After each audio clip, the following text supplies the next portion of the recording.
Hello everyone, mission 1 তোমাদের ডান হয়ে গিয়েছে। এখন মিশন নাম্বার 2, তোমাদের মিশন 2 হচ্ছে বাংলা সেকেন্ড পেপার। তোমাদের বাংলা ফার্স্ট পেপার পরীক্ষা অলরেডি দিয়েছো এবং পরীক্ষা কেমন হয়েছে কিংবা হয়নি সেটা জানতে চাইবো না, কারণ যদি পরীক্ষা খারাপ হয়ে থাকে বাংলা সেকেন্ড পেপার হচ্ছে একমাত্র সুযোগ যেখানে তুমি বাংলাতে প্লাস তুলতে পারবে। এই জন্য বাংলা প্রথম বছর যদি খারাপও হয়ে থাকে, বাংলা সেকেন্ড পেপার আমরা খুবই ভালোভাবে পড়বো এবং পড়ে আমরা এই পরীক্ষা একটা ভালো মার্কস নিয়ে বাংলা ফার্স্ট পার্টের সাথে একসাথে মিল করে প্লাস তুলে নিব। তোমাদের এখন টায়ার্ড লাগতে পারে, তাই কোনো টায়ার্ড লেকচার এখানে হবে না, কোনো বোরিং লেকচার হবে না। খুবই সহজে শর্টকাট ভাবে আমরা এই স্পেশাল ক্লাসে বাংলার যে 100 মার্কস রয়েছে 100 মার্কস একদম এ টু জেড কভার করে ফেলবো। ঠিক আছে, তো আমাদের পাশে তোমাদের সবাইকে স্বাগতম এইচএসসি 2026। চলো আমরা ক্লাসটা শুরু করে দিই এবং বাংলা সেকেন্ড পেপারে এই ক্লাসটা যদি তুমি করো তাহলে আশা করি তোমার বাংলা সেকেন্ড পেপারে আর কোনো সমস্যা থাকবে না এবং তোমাদের যে সাজেশন সেই সাজেশন থেকে শুরু করে এ টু জেড তোমাদেরকে আমরা এই ক্লাসে প্রোভাইড করব। ঠিক আছে, তো চলো ক্লাসটা শুরু করা যাক। ফার্স্টে আমরা চলে যাব বাংলার যে ব্যাকরণ অংশ আছে, ব্যাকরণ অংশে আমরা চলে যাব। ব্যাকরণ অংশে তোমরা যখন যাবা তোমাদের এখানে অনেক কিছু জানতে হয় ভাইয়া, তাই না? এবং তোমাদের এখানে অপশন দেওয়া থাকে ক এবং খ, তুমি যে কোনো একটা করে অ্যান্সার করতে পারবা। এখন কোনটা অ্যান্সার করলে কি হবে সবকিছু আমি বলে দিচ্ছি। দেখো, যে ফার্স্ট স্লাইডে যদি আমরা চলে যাই এখানে আমরা দেখতে পারবো যে সিলেবাস ও নাম্বার বর্ণন ব্যাকরণ অংশ আমাদের কত রয়েছে, আমাদের রয়েছে 30 মার্কস এখানে। এখন তুমি দেখতে পারবো যে উচ্চারণের নিয়ম থাকবে। উচ্চারণ নিয়মে কি কি থাকবে, যে উচ্চারণের 5টি নিয়ম লিখন, হয় তুমি 5টি নিয়ম লিখন দিবা অথবা 8টি শব্দের থাকবে, সেখানে তোমাকে হয়তো 5টা লিখতে হবে। কত মার্কস থাকবে, 5 মার্কস থাকবে। ঠিক আছে, এখন যার কাছে যেটা সুবিধা লাগে, তোমার যদি মনে হয় যে 5টি নিয়ম লিখবা তাহলে তুমি লিখে দিতে পারো। আর যদি মনে হয় যে না আমি প্রমিত উচ্চারণ লিখে দেবো, মানে যেটা শুদ্ধ উচ্চারণ সেই উচ্চারণ লিখে দেবো, তাও কোনো প্যারা নাই। এরপর দেখো বানানের নিয়ম। তুমি যখন বানানের নিয়মে যাবা এখানেও তোমার বানানের নিয়ম থাকবে 5টি অথবা 8টি অশুদ্ধ বানানের এই যে শুদ্ধিকরণ করে লিখতে হবে 5টি বানান। ঠিক আছে, এরপর দেখো ব্যাকরণিক শব্দ শ্রেণী। শব্দ শ্রেণীর শ্রেণীবিন্যাস, তত্ত্বীয় প্রশ্ন বা প্রত্যয় অনুচ্ছেদ থেকে শব্দ শ্রেণী চিহ্নিতকরণ করতে হবে। আমরা এখানে শব্দ শ্রেণী দেখতে পারবো, তাই কোনো টেনশন নাই। এবং তোমাদের এর মধ্যে কোনটা দিলে কি হবে সেগুলো আমি তোমাদেরকে বলে দিচ্ছি। বাংলা শব্দ গঠন, এখানে উপসর্গ প্রত্যয় এবং সমাস থেকে 2টি তত্ত্বীয় প্রশ্ন বা মানে তুমি 2টি এখানে যে কোনো 2টি থেকে মানে এখানে তোমাকে বেছে বেছে তুমি অ্যান্সার করতে পারবা। এরপর হচ্ছে বাক্য তত্ত্ব, বাক্যের গুণাবলী এবং প্রকারভেদ লিখুন অথবা 8টি বাক্যের মধ্যে 5টির বাক্যান্তরগণ। মানে তোমার হচ্ছে এই যে বাক্যের গুণাবলী এবং প্রকারভেদ এটা তোমাকে লিখতে হবে অথবা 8টির মধ্যে 5টি বাক্যকে তোমার শুদ্ধ করে লিখতে হবে অথবা বাক্যের পরিবর্তন করতে হবে। ঠিক আছে, এরপরে হচ্ছে অপপ্রয়োগ এবং শুদ্ধ প্রয়োগ, যে তোমার এখানে অশুদ্ধ থাকবে শুদ্ধ করে অনুচ্ছেদ সংশোধন করতে হবে। এই গেল তোমার কথা। এখন তোমার কথা হচ্ছে যে ভাইয়া উচ্চারণ নিয়ম লিখবো নাকি প্রমিত উচ্চারণ লিখবো। দেখো ভাইয়া, তুমি যদি 5টা প্রমিত উচ্চারণ লেখো, যদি 5টাই হয় তাহলে 5-এ 5 পাবা। এখানে তোমার 2টা সুবিধা আছে, একটা হচ্ছে সময় সেভ হবে। কি হবে, সময় সেভ হবে, এটা হচ্ছে সবচেয়ে বড় ব্যাপার।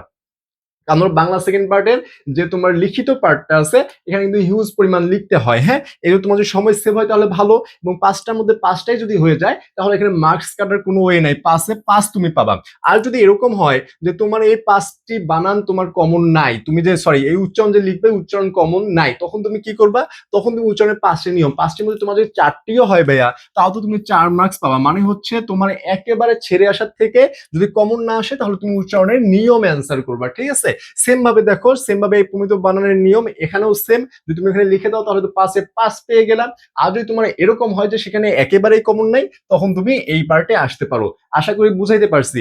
এটা গেল তোমাদের কি, যে তোমাদের ব্যাকরণ অংশের সিলেবাসটা আমরা দেখে নিলাম। এখানে আমাদের কত মার্কস রয়েছে, এখানে আমাদের রয়েছে 30 মার্কস। এখন আমরা পড়াশোনায় ঢুকে যাই ভাইয়া। হ্যাঁ, ঘুমাইও না কিন্তু, তুমি কিন্তু টায়ার্ড আমি বুঝতে পারছি, কারণ বাংলা ফার্স্টের পরীক্ষা দিয়ে আসছো। আজকে আর ঘুমানো যাবে না, পড়াশোনা শেষ করে ভাইয়া ঘুমাবে একদম। হ্যাঁ, এবং দেখো এখন আমরা দেখব যে বাংলা উচ্চারণের নিয়মাবলী। বাংলা উচ্চারণের নিয়মাবলী খুবই সহজ একটা জিনিস, তোমরা কঠিন ভাবে পড়ো এজন্য কঠিন মনে হয়। একদম সহজ ভাবে পড়লে দেখবা যে এটা খুবই ইজি লাগতেছে তোমাদের কাছে।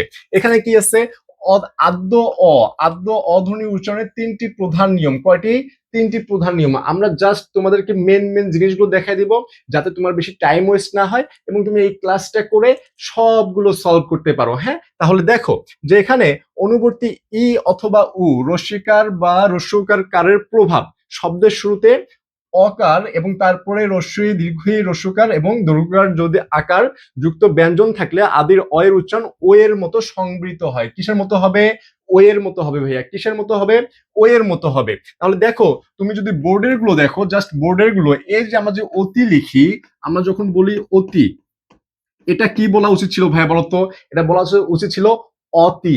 কি, অতি, যেহেতু স্বর অ, তাই না, স্বর অ এর উচ্চারণ কিরকম আসবে, অতি। কিন্তু আমরা এটা উচ্চারণ করি কি ভাইয়া, এটা উচ্চারণ করি অতি, তাই না? তাহলে কি এই এই অ এর উচ্চারণ কিসের মতো হয়ে যাচ্ছে? ও এর মতো হয়ে যাচ্ছে। আমরা অতি উচ্চারণ না করে কি উচ্চারণ করতেছি? অতি উচ্চারণ করতেছি। একদম নর্মাল, তুমি বাস্তব জীবনে এগুলো রেগুলার প্রয়োগ করতেছো, ঠিক আছে? এরপরে দেখো, এই যে নদী, যখন তুমি লিখবা নদী, ঠিক আছে, যখন তুমি নদী লিখতেছো, এটা দেখো আমরা লিখতেছি এইভাবে। কিভাবে লিখতেছি? আমরা লিখতেছি এইভাবে, নদী। কি? নদী। এখন তুমি উচ্চারণ করতেছো নদী, বাট তোমার হওয়া উচিত ছিল কি ভাইয়া? নদী। কি? নদী। যেহেতু দন্ত ন, নদী হওয়া উচিত ছিল, কিন্তু আমরা লিখতেছি কি? নদী। তাহলে এই যে ওকার হয়ে যাচ্ছে, এই জন্য আমাদের এই রুলস দেখলাম যে এটা কি সরকার কিরকম হয়ে যাবে? ও কারের মতো হয়ে যাবে, ওর মতো হয়ে যাবে। এরপর একটা দেখো, জ ফলা, শব্দের প্রথম বর্ণের সাথে ও, সরি, স্বর অ এবং তারপর জ ফলা যুক্ত ব্যঞ্জন থাকলে আদির অ এর উচ্চারণ ও এর মতো সংবৃত হয়, এটা ও এর মতো হবে। তাহলে এখানে তুমি কিরকম দেখতে পারো, এই যে অন্ন, অন্ন, দেখো তো, যখন তুমি অন্ন লেখো, অন্ন লেখো ঠিক আছে, কিন্তু এটা উচ্চারণ করো কি ভাইয়া? এটা উচ্চারণ করো অন্য। কি উচ্চারণ করো? এটা উচ্চারণ করো অন্য, তাই না? দেখো, আমরা বলি অন্য, কিন্তু লেখি কি? লিখি হচ্ছে অন্ন। অন্ন লিখে আমরা বলতেছি অন্য, তাই না? এই যে অ এর উচ্চারণ কিসের মতো হয়ে যাচ্ছে? ও এর মতো হয়ে যাচ্ছে, অন্য। এরপরে আরো দেখো, এই যে অত্যাচার, আমরা বলতেছি অত্যাচার, বাট লিখতেছি কি? অত্যাচার। কি? অত্যাচার। এই অত্যাচারটাকে আমাদের চলে আসতেছে অত্যাচারে। আরো একটা বিষয়, এই যে কন্যা, আমরা কি সুন্দর করে লিখতেছি কন্যা, তাই না? এখন দেখো তো, এখানে ফার্স্টে কি ওকার দেয়া আছে? ওকার তো দেয়া নাই, বাট আমরা বলতেছি কি? কন্যা। এই যে কন্যা, কন্যা, ওকার চলে আসতেছে এখানে, তাই না? এরকম তোমার যখন এই অ থাকবে এবং তারপরে জ ফলাযুক্ত ব্যঞ্জন থাকবে, জ ফলাযুক্ত মানে জয়ের যে আমাদের অন্তস্থ জয়ের যে বর্গীয় যে বর্ণগুলো আছে, এগুলো যে কোনো কিছু থাকে ব্যঞ্জন, তাহলে আমরা কি করব? ওকারের মতো সংবৃত করে দেব, ঠিক আছে? আশা করি বুঝতে পারছো। এই ঘুমায়ও না কিন্তু, তাদের ক্লাসটা দেখো, ক্লাসটা দেখলে ইনশাল্লাহ সব শেষ হয়ে যাবে। এরপর দেখো, যুক্ত খ এর প্রভাব, শব্দের শুরুতে অকার, ঠিক তারপরে যুক্ত খ যে বর্ণ থাকলে প্রমিত উচ্চারণে আদির অ এর উচ্চারণ কিসের মতো হবে? ও এর মতো রূপ নেয়, ও কারান্ত রূপ নেয়। সেটা কিরকম? এই যে অক্ষ, তুমি যখন লিখতেছো, আমরা একটু কালারটা চেঞ্জ করে নেই, তুমি যখন লিখতেছো অক্ষ, কি? অক্ষ। এই যে অক্ষ লিখলা, কিন্তু তুমি বলতেছো কি ভাইয়া? তুমি বলতেছো অক্ষ। কি? অক্ষ। এই যে ও, ও চলে আসতেছে এই জায়গায় একটা, অক্ষ, তাই না? এই যে ওটা চলে আসতেছে, এই অ এর উচ্চারণ ও এর মতো হয়ে যায়। তারপর দক্ষ, তোমার বলে কি? দক্ষ, ঠিক আছে? এই যে দক্ষ। তারপর দেখো লক্ষণ, লক্ষণ, এখানে একটু মিস্টেক হয়ে গেছে, হ্যাঁ, লক্ষণ, পক্ষ, পক্ষ, এরকম। মানে তোমার এই যে অ থাকবে, এই অ থাকবে, অ এর উচ্চারণ কিসের মতো হবে ভাইয়া? অ এর উচ্চারণ হবে ও এর মতো। এটা হচ্ছে আদ্য অধ্বনি উচ্চারণের তিনটি প্রধান নিয়ম। তুমি জাস্ট কয়েকটা করে নিয়ম মনে রাখবা, তুমি দেখবে সবগুলো নর্মালি পাচ্ছ, বাট নিয়ম পড়লে তোমার কাছে অনেক হ্যাজেল মনে হবে। এই জন্য আমরা জাস্ট প্রধান প্রধান কিছু নিয়ম তুলে দিচ্ছি, যাতে তোমরা পরীক্ষার খাতায় লিখতে পারো, যে বানানের উচ্চারণের নিয়ম লেখো, তখন যাতে লিখতে পারো, ঠিক আছে? একটু করে পড়ে ফেলবা, তাহলে তো আর সমস্যা থাকলো না। এরপরে দেখো, বফলা ও মফলা উচ্চারণের সূত্রাবলী ও উদাহরণ। বফলা, আমরা এখন বফলায় চলে আসলাম। কি চলে আসলাম ভাইয়া? বফলায় চলে আসলাম। বফলা উচ্চারণের নিয়ম ও উদাহরণ। আদিতে বফলা, আদিতে, আদিতে মানে কি? শুরুতে বফলা যদি থাকে, শব্দের প্রথম বর্ণে বফলা যুক্ত হলে বয়ের উচ্চারণ সাধারণত অনুচ্চারিত থাকে। কিরকম? আমরা যে বলি স্বাধিকার, কি বলি? স্বাধিকার। দেখো তো, এখানে এই যে স্বাধিকার, আমরা যদি একটু লিখে নেই, আমরা একটু লিখেই নেই, তাহলে তোমাদের বুঝতে সুবিধা হবে। আমরা যখন লিখি স্বাধিকার, তাই না? এটা স্বাধিকার লিখলাম, কিন্তু আমি উচ্চারণ করতেছি কি ভাইয়া? আমরা উচ্চারণ করতেছি স্বাধিকার। কি উচ্চারণ করতেছি? স্বাধিকার। দেখো তো, এখানে দন্তস্বর সাথে একটা ব আছে না? এখানে দন্তস্বর সাথে একটা কি আছে ভাইয়া? দন্তস্বর সাথে একটা ব আছে, কিন্তু আমরা কি এখানে ব উচ্চারণ করতেছি? ব আমাদেরকে লিখতে হয়, কিন্তু আমরা উচ্চারণ করতেছি না। এখন যে ব যে উচ্চারণ করি, তাহলে কিরকম হয়? উচ্চারণ তো হচ্ছেই না। উচ্চারণ হচ্ছে? উচ্চারণ হচ্ছে না। এই জন্য আমরা যদি এইরকম বফলা উচ্চারণের নিয়মে আমরা কি পড়বো? শব্দের প্রথম বর্ণে বফলা যুক্ত হলে বয়ের উচ্চারণ অনুচ্চারিত থাকে, মানে বয়ের উচ্চারণ কি থাকবে? উজ্জ থাকবে, উচ্চারণ করা যাবে না। তাহলে এই যে স্বাধিকার তুমি দেখতে পারলা। তারপর আরো দেখো ত্বক, আমরা যখন বলি ত্বক, এই যে আমাদের ত্বক, এই ত্বক বললে আমরা কি উচ্চারণ করি? ত্বক, খালি ত আর ক, ত্বক উচ্চারণ করি। আরো একটা জিনিস, স্বদেশ, তাই না? স্বদেশ, দন্তস্বয় কি আছে? ব আছে, বাট আমি উচ্চারণের সময় কি করি না? ব উচ্চারণ করি না। এখন আমাদের উজ্জ থাকে। এরপর দেখো স্বর, দন্তস্বয় ব আছে। এই যে সবচেয়ে দেখো তোমরা সবসময় ইউজ করো ধ্বনি, ধ্বনি, এই যে ধ্বনিটা ইউজ করতেছো, বাট ধ্বনির সাথে যে একটা ব আছে ভাই, এই যে ছোট একটা ব দেখা যায়, ছোট্ট একটা ব, এই বটা কি তুমি উচ্চারণ করো? বটা উচ্চারণ করো না। কেন করো না? তার নিয়ম হচ্ছে এটা যে শব্দের প্রথম বর্ণে ব ফলা যুক্ত হলে বয়ের উচ্চারণ সাধারণত অনুচ্চারিত থাকে, মানে উজ্জ থাকে, উচ্চারণ করা হয় না। আশা করি বোঝা গেছে। আরো দেখো এই যে শ্বাস, তারপরে যে স্বজন, হ্যাঁ, এগুলো আমাদেরকে মনে রাখতে হবে। এরপর দেখো মধ্যে বা শেষে যদি ব ফলা থাকে, মধ্যে অথবা শেষে, কোথায় কোথায়? আমরা ফার্স্টে পড়লাম আদিতে মানে শুরুতে, এরপরে মধ্যে অথবা শেষে, শব্দের মধ্যে বা শেষে ব ফলা থাকলে বর্ণটির দ্বিত্ব, দ্বিত্ব মানে কি? দুইবার ডাবল উচ্চারণ ঘটে। কি ঘটে? ডাবল ডাবল উচ্চারণ ঘটে। যেমন বিশ্ব, দেখো তো বিশ্ব আমরা যখন বলি বিশ্ব, এখানে কি আমাদের দুইবার তালব্যস্য দেয়া আছে?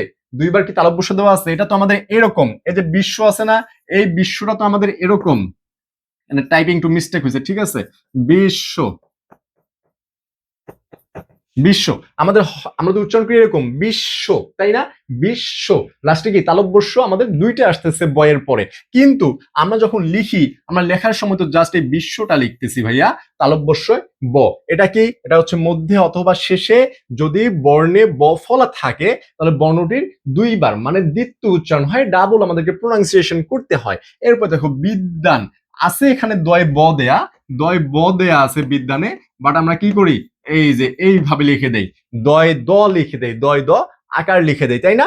তাই না? এই যে বিদ্যান। তারপর দেখো পক্ক, পক্ক আছে কয় ব, আছে কি? আছে কয় ব, বাট আমরা লিখি কি? কয় ক ওকার। অশ্ব, দেখো এখানে তালব্যস্য ডাবল আসতেছে, ঈশ্বর তালব্যস্য ডাবল, বিশ্বাস তালব্যস্য ডাবল, দ্বিত্ব এখানে তয় তো ডাবল হয়ে গেছে। তাহলে আমরা কি শিখলাম? যে মধ্যে বা শেষে যদি বফলা আসে, শব্দের মধ্যে অথবা শেষে বর্ণে বফলা থাকলে বর্ণটির দ্বিত্ব উচ্চারণ ঘটে, মানে তোমাকে দুইবার উচ্চারণ করতে হবে ভাইয়া, এখানে আর কিচ্ছু নাই। হ্যাঁ, এরপরে দেখো ম ফলার উচ্চারণ আমরা কি দেখবো? আমরা দেখবো ম ফলার উচ্চারণ কি দেখবো আমরা ভাইয়া? আমরা দেখবো ম ফলার উচ্চারণ।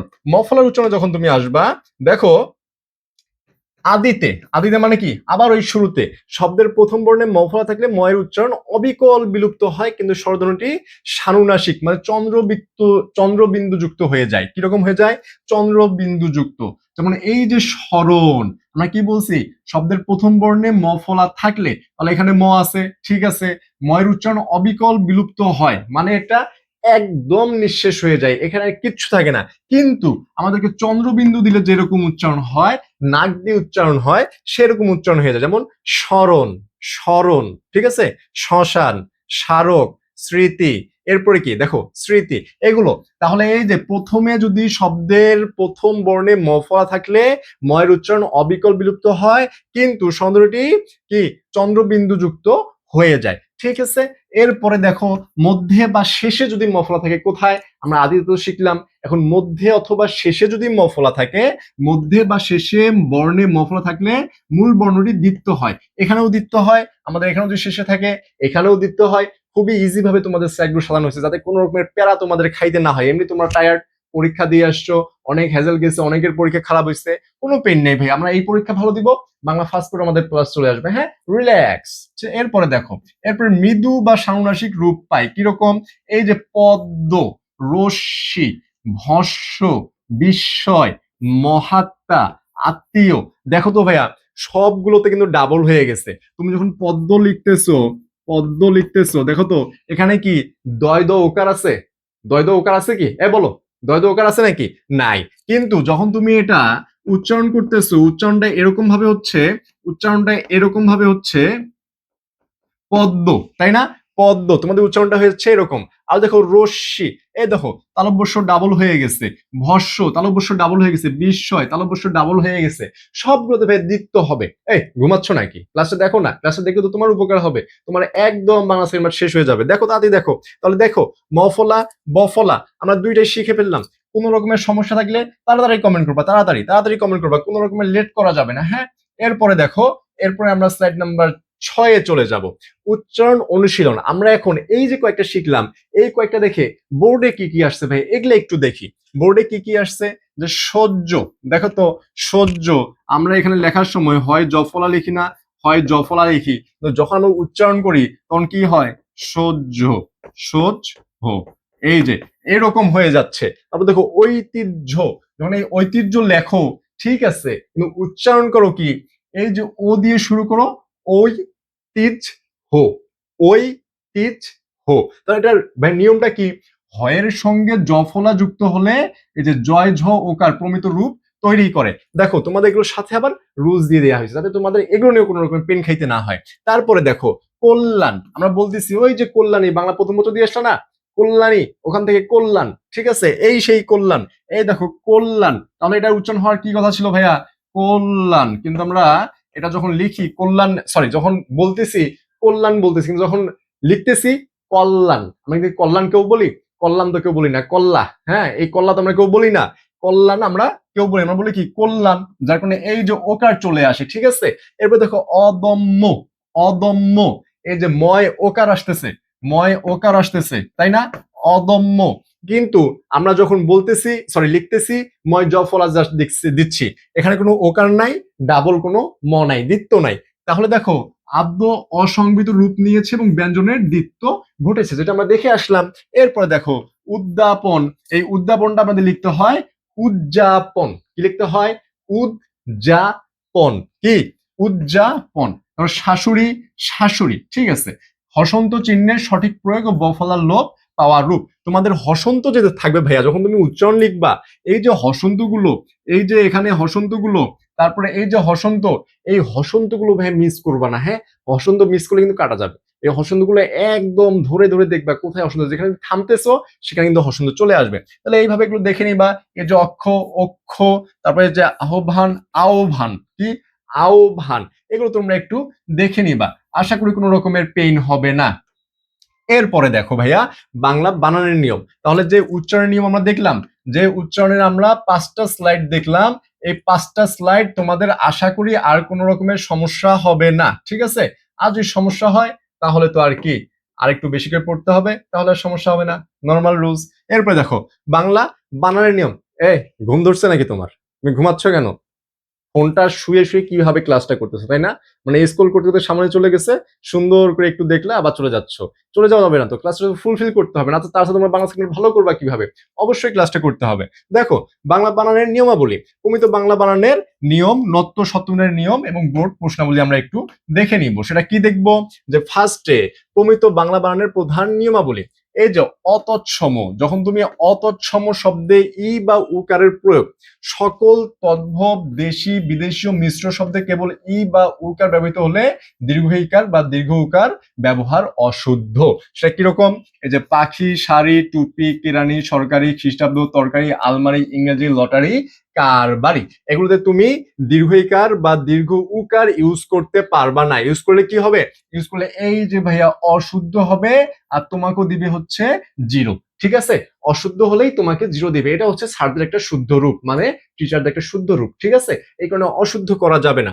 এরপর দেখো রেফ, রেফের পরে দ্বিত্ব বর্জন, ব্যঞ্জন বর্ণের মাথায় রেফ থাকলে সেই ব্যঞ্জনের দ্বিত্ব ডাবল রূপ করা যাবে না। কিরকম, এই যে কর্ম, তুমি এরকম লিখতে পারবা না যে কর্ম, ডাবল ম লিখতে পারবা না, অর্থাৎ রেপ যদি থাকে তাহলে তোমাকে দ্বিত্ব করা যাবে না। যখন একটা ব্যঞ্জন বর্ণের উপরে রেপ আসবে, এই যে এই রেপটা যদি চলে আসে, এই যে আমরা যে এটা দেই এই যে রেপ, এই রেপ যদি চলে আসে তাহলে মাথায় রেপ থাকলে ব্যঞ্জনের দ্বিত্ব মানে ডাবল করা যাবে না। তুমি কি করতে পারবা না ভাইয়া, তুমি দ্বিত্ব করতে পারবা না, দ্বিত্ব, দ্বিত্ব করা যাবে না, দ্বিত্ব করলে তুমি কাটা খাবা, হ্যাঁ। এরপরে দেখো বিদেশি শব্দে, বিদেশি, বিদেশি শব্দে তালব্যস্য ও দন্তস্বয়ের ব্যবহার, ওই যে নত্য সত্যবিধান ওখানে তোমরা পড়তে পারবা যে তালব্যস্য এবং দন্তস্বয়ের ব্যবহার। ইংরেজি এস উচ্চারণে দন্তস্ব, ইংরেজি কি, ইংরেজি, ইংলিশ, ইংলিশ, ইংলিশ এস উচ্চারণে দন্তস্ব, ঠিক আছে, ঠিক হ্যাঁ, ইংরেজি এস উচ্চারণে দন্তস্ব এবং এস এইচ অথবা সি এইচ উচ্চারণে তালব্যস্য, কি কি, এস এইচ অথবা সি এইচ উচ্চারণে তালব্যস্য, এস এইচ অথবা সি এইচ উচ্চারণে তালব্যস্য ব্যবহৃত হবে, বিদেশি শব্দে কখনোই মূর্ধন্য হবে না। এখন বিদেশি শব্দগুলো তোমাকে জানতে হবে, তুমি যদি বিদেশি শব্দে, বিদেশি বিদেশি শব্দে, এই যে বিদেশি শব্দে নিজেই তালব্যস্য আছে, হ্যাঁ, তার মানে দেখো এই যে বিদেশি শব্দে তালব্যস্য আছে, এখানে তুমি মূর্ধন্য ষ ইউজ করতে পারবা না। মূর্ধন্য ষ ইউজ করলে সেটা অবশ্যই অবশ্যই অবশ্যই ভুল হবে। তাহলে কি দেখো, এই যে station, station, star, shirt, machine, cinema, bus, passport, হিসেব, জিনিস, খ্রিস্টান, ফটোস্ট্যাট। তাহলে দেখো যখন এস এর মতো উচ্চারণ হবে, ইংরেজি এস এর মতো উচ্চারণ হবে স্টেশন, স্টেশন, তখন তোমায় কি ইউজ করতে হবে, দন্ত স।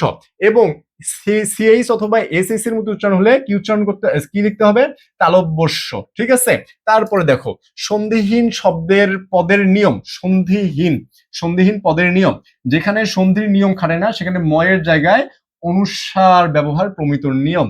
মানে যেখানে তোমার সন্ধির নিয়ম খাটবে না, মানে সন্ধির নিয়ম দিয়ে ওটা হচ্ছে না, সেখানে তোমাকে কি ইউজ করতে হবে, ময়ের জায়গায় এই যে অনুসার ইউজ করতে হবে। কি ইউজ করতে হবে, অনুসার ইউজ করতে হবে। যেমন এই যে ব্যাং, তুমি এটা সন্ধি ভ্যা কি করবা, তারপরে যে হং, পালং, রাং, তবে সন্ধিজাত হলে অহংকার, শুভঙ্কর ইত্যাদি। ঠিক আছে, তাহলে যেখানে তোমার সন্ধিহীন মানে সন্ধি থাকবে না সেখানে তোমাকে ময়ের জায়গায় অনুসার ইউজ করতে হবে। এটা হচ্ছে প্রমিত নিয়ম। এখন দেখো যে এখন আমরা চলে যাব এই যে বোর্ডের কিছু আমরা জিনিস দেখি যে কি কি আসছে না আসছে, একটু দেখা উচিত না? তাহলে তোমরা বুঝবা কিভাবে পড়লা কি আর হইলো কি। দেখো এই যে অগ্রহায়ণ, এখানে দন্ত ন লেখা আছে, তোমাদের এগুলো আসবে হচ্ছে ভাই এভাবে, তোমাদের অশুদ্ধ বানান দেওয়া থাকবে, তোমাদেরকে শুদ্ধ রূপ বের করতে হবে। অগ্রহায়ণে দন্ত ন দেওয়া আছে কিন্তু আমরা তো মুখস্থই করে ফেলছি, এটাতে মূর্ধন্য হবে। এখন মূর্ধন্যটা হবে কেন ভাইয়া?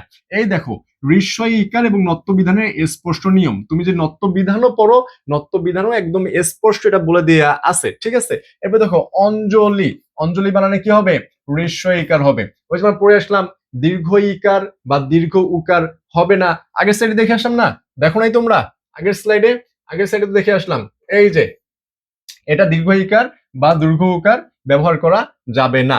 এরপর দেখো ন্যূনতম, ন্যূনতম, ন্যূনতম, আমরা বলতেছি ন্যূনতম কিন্তু হয় কি ন্যূনতম। উপরুক্ত, উপরি উক্ত বা উপযুক্ত সন্ধির ব্যাকরণের নিয়মে মূল রূপ শুদ্ধকরণ। এরপর দুরবস্থা, কি দুরবস্থা আমাদের দেওয়া আছে, দুরবস্থা। এখানে দেখো এই দুরবস্থা, এখানে দুর্ঘকার দেওয়া আছে কিন্তু ভাই, হ্যাঁ, এটা কি হবে, এটা রুস্যকার হবে।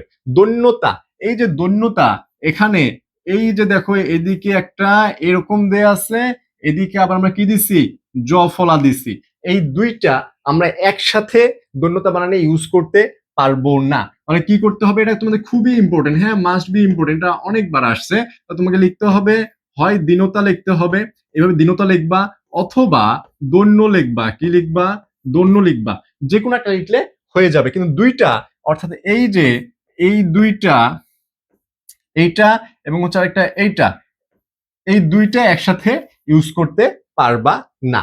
বোঝা গেছে? আশা করি বুঝতে পারতেছো।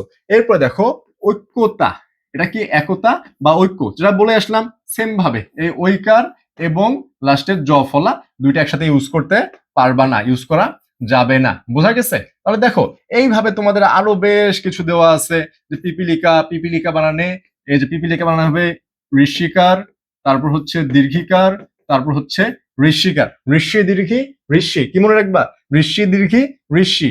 বিভূতিকা, বিভূতিকা, এর পুরো বানানটাই ভুল দেওয়া আছে, হ্যাঁ, এটা কি বিভীষিকা, এখানেও তুমি এটা মনে রাখবা ঋষি দীর্ঘি ঋষি। তোমাদের 90% বানান এইভাবে হবে, যখন দেখবা ঋষি দীর্ঘি ঋষি দীর্ঘি এরকম দেওয়া আছে কয়েকটা, হ্যাঁ, তখন তোমরা ম্যাক্সিমাম গুলো দেখবা, এটা ট্রিক্স, হ্যাঁ, তখন তোমরা ম্যাক্সিমাম গুলো দেখবা এই যে ঋষি দীর্ঘি, মানে তোমাকে ফার্স্টে ঋষিকা দিতে হবে, এরপরে দীর্ঘিকার আসবে, এরপরে আবার ঋষিকার আসবে, এরকম ভাবে চলবে।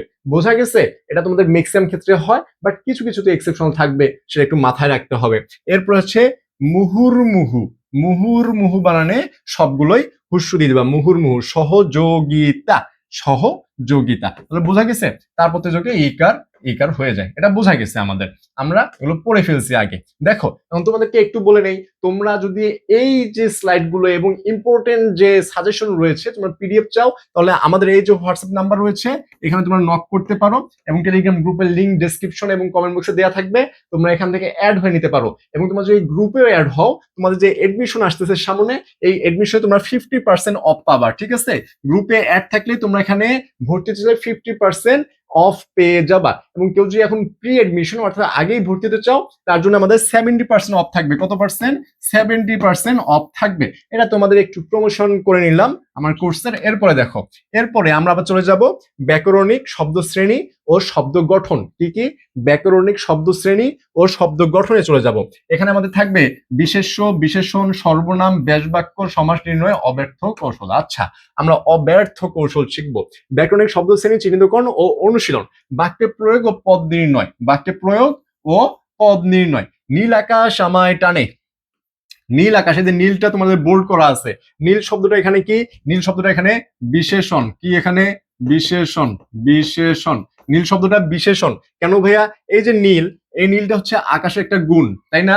এখন তোমাদেরকে আমি ইংরেজি তো ম্যাক্সিমাম টাইম পড়াই, বাংলা পড়াই টুকটাক, তাই না? এখন দেখো তোমাদের কিন্তু ইংরেজি পড়াইছি, ইংরেজি কিন্তু পড়াইছি এরকম যে নাউনকে বর্ণনা করে কে? নাউনকে বর্ণনা করে অ্যাডজেক্টিভ, তাই না? এটা পড়াইছি না? তাহলে দেখো তো এই যে আকাশ, আকাশটা কি?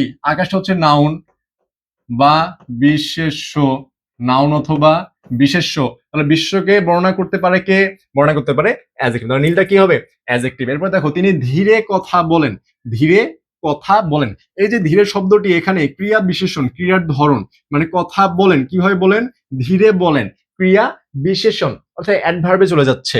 এরপরে দেখো, তুমি এবং আমি বাজারে যাব, এই যে এবং এটা বোল্ড করা আছে, তাহলে শব্দটি এখানে কি? যোজক বা কনজাংশন, কনজাংশন। ইংরেজি দিয়ে মনে রাখবো, যেহেতু ইংরেজি সারা বছর পড়ো, বাংলা খুবই কম পড়ো, ইংরেজি দিয়ে মনে রাখলে ইজি হবে। এই ঘুমাচ্ছ নাকি তুমি? ক্লাস দেখো। এরপরে দেখো যে এই যে শব্দটি এখানে যোজক, তাহলে সংযোজন অর্থাৎ কনজাংশন, এই যে তুমি এবং আমিকে সংযুক্ত করছে। ছি ছি, এই যে ছি ছি এগুলো যখন আসবে, এগুলো কি? আবেগ শব্দ, ঘৃণা বা বিভক্তি, বা সরি ঘৃণা বা বিরক্তি। এটা হচ্ছে ইন্টারজেকশন, ইন্টারজেকশন করছি না, যে আবেগ অনুভূতি বুঝায় সেগুলো। এরপরে দেখো, এরপরে আমাদের ঢাকা যেতে হবে। কোথায় যেতে হবে? ঢাকা যেতে হবে, আমাদের ঢাকা যেতে হবে। যখন কোনো স্থানের নাম বুঝায় সেটা কি হয়ে যায়? সেটা তো বিশেষ্য হয়ে যায়। ঠিক আছে। এরপর দেখো, বাক্যের প্রয়োগ ও পদ নির্ণয়। বাক্যে প্রয়োগ, সৎ পথে চললে সবাই সম্মান করে। সবাই, সবাই বলতে কি কারো নাম বুঝাইছে? কাউকে স্পেসিফিক ভাবে বুঝাইছে? বুঝায় নাই। যখন স্পেসিফিক ভাবে বুঝায় না, সেটা কি হয়ে যায়? সেটা সর্বনাম হয়ে যায়। সর্বনাম হওয়ার একটাই শর্ত, সেটা হচ্ছে নামবিহীন হতে হয়। কি হতে হয়? নামবিহীন, নামবিহীন হতে হয়। এরপর দেখো, ছেলেটি পড়াশোনায় খুব ভালো, ছেলেটি পড়াশোনায় খুব ভালো। পড়াশোনায় শব্দটি এখানে বিশেষ্য, পড়াশোনা একটা নাম বোঝাচ্ছে। ক্রিয়াবাচক বিশেষ্য, কি হবে? ক্রিয়াবাচক বিশেষ্য। নিশ্চয়ই যাব, কোনো সন্দেহ নাই। নিশ্চয়, নিশ্চয় শব্দটা এখানে কি? ক্রিয়া বিশেষণ। নিশ্চয় যাব, যে নিশ্চয়টা যাবকে মডিফাই করতেছে, যার কারণে এখানে এটা কি হবে? ক্রিয়া বিশেষণ। মেঘের পর মেঘ জমেছে, মেঘের পর, এই যে পর, এটা কি? এটা হচ্ছে অনুসর্গ বা অব্যয় পদ। কি? অনুসর্গ বা অব্যয় পদ। কাজটি হয়ে গেল, হয়ে এখানে হচ্ছে অংশটি এখানে যৌগিক ক্রিয়া, অর্থাৎ ক্রিয়া মানে ক্রিয়া, কাজটি হয়ে গেল। দেখো, হওয়া, তারপর হলো গেল, দুইটা যেহেতু একসাথে, দুইটাই ক্রিয়া, এই জন্য আমাদের এখানে কি হচ্ছে? যৌগিক ক্রিয়া। তোমরা কি বুঝতে পারতেছো? না বুঝতে ভাই কমেন্ট সেকশনে মানে ডিরেক্ট কমেন্ট করো যে ভাইয়া বুঝি নাই, আবার বুঝাই দেন। আমি দরকার ক্লাস আবার নিব, স্পেসিফিক ভাবে পার্ট পার্ট করে দরকার তোমাদের ক্লাস দেবো, কিন্তু বাংলা সেকেন্ড পার্ট ভালো করতে যা আছে ইনশাল্লাহ তাই করতে হবে। হ্যাঁ, এরপরে দেখো সমাস নির্ণয়। এখন সমাস নিয়ে তোমাদের যদি বিস্তারিত পড়াই, তাহলে প্রায় 2.5 থেকে 3 ঘন্টা লেগে যাবে, কিন্তু আজকে বিস্তারিত পড়বো না। আর যদি বিস্তারিত লাগে, যে তোমাদেরকে ফ্রি গ্রুপের কথা বললাম, ওখানে ঢোকো, ওখানে ঢুকলে আমি আজকে রাতে একটা ফ্রি ক্লাস দিয়ে দিব, যাতে তোমরা ওটা অনেক স্পিড দিয়ে 2x স্পিড দিয়ে করে ফেলবা, সমাস পুরো একদম ঝালাফালা হয়ে যাবে। দেখো, এখানে কিছু বিশেষ সমাস আমরা দেখি। সিংহাসন, সিংহ চিহ্নিত আসন। মধ্যপদলোপী কর্মধারয় সমাস, মধ্যপদলোপী কর্মধারয় সমাস। দেখো, এই যে সিংহাসন চিহ্নিত, এটা উঠে যায়, সিংহাসন হয়ে যায়, মানে মধ্যে যে পদ, এটা কি পায়? এটা লোপ পায়। এই কারণে মধ্যপদলোপী কর্মধারয় সমাস। দম্পতি, জায়া ও পতি, এটা ইম্পর্টেন্ট, মনে রাখবা। জায়া ও পতি, এটা কি? দ্বন্দ্ব সমাস। এই যে ও আসছে না, এই যে ও, এই ও আসে দ্বন্দ্ব সমাসে।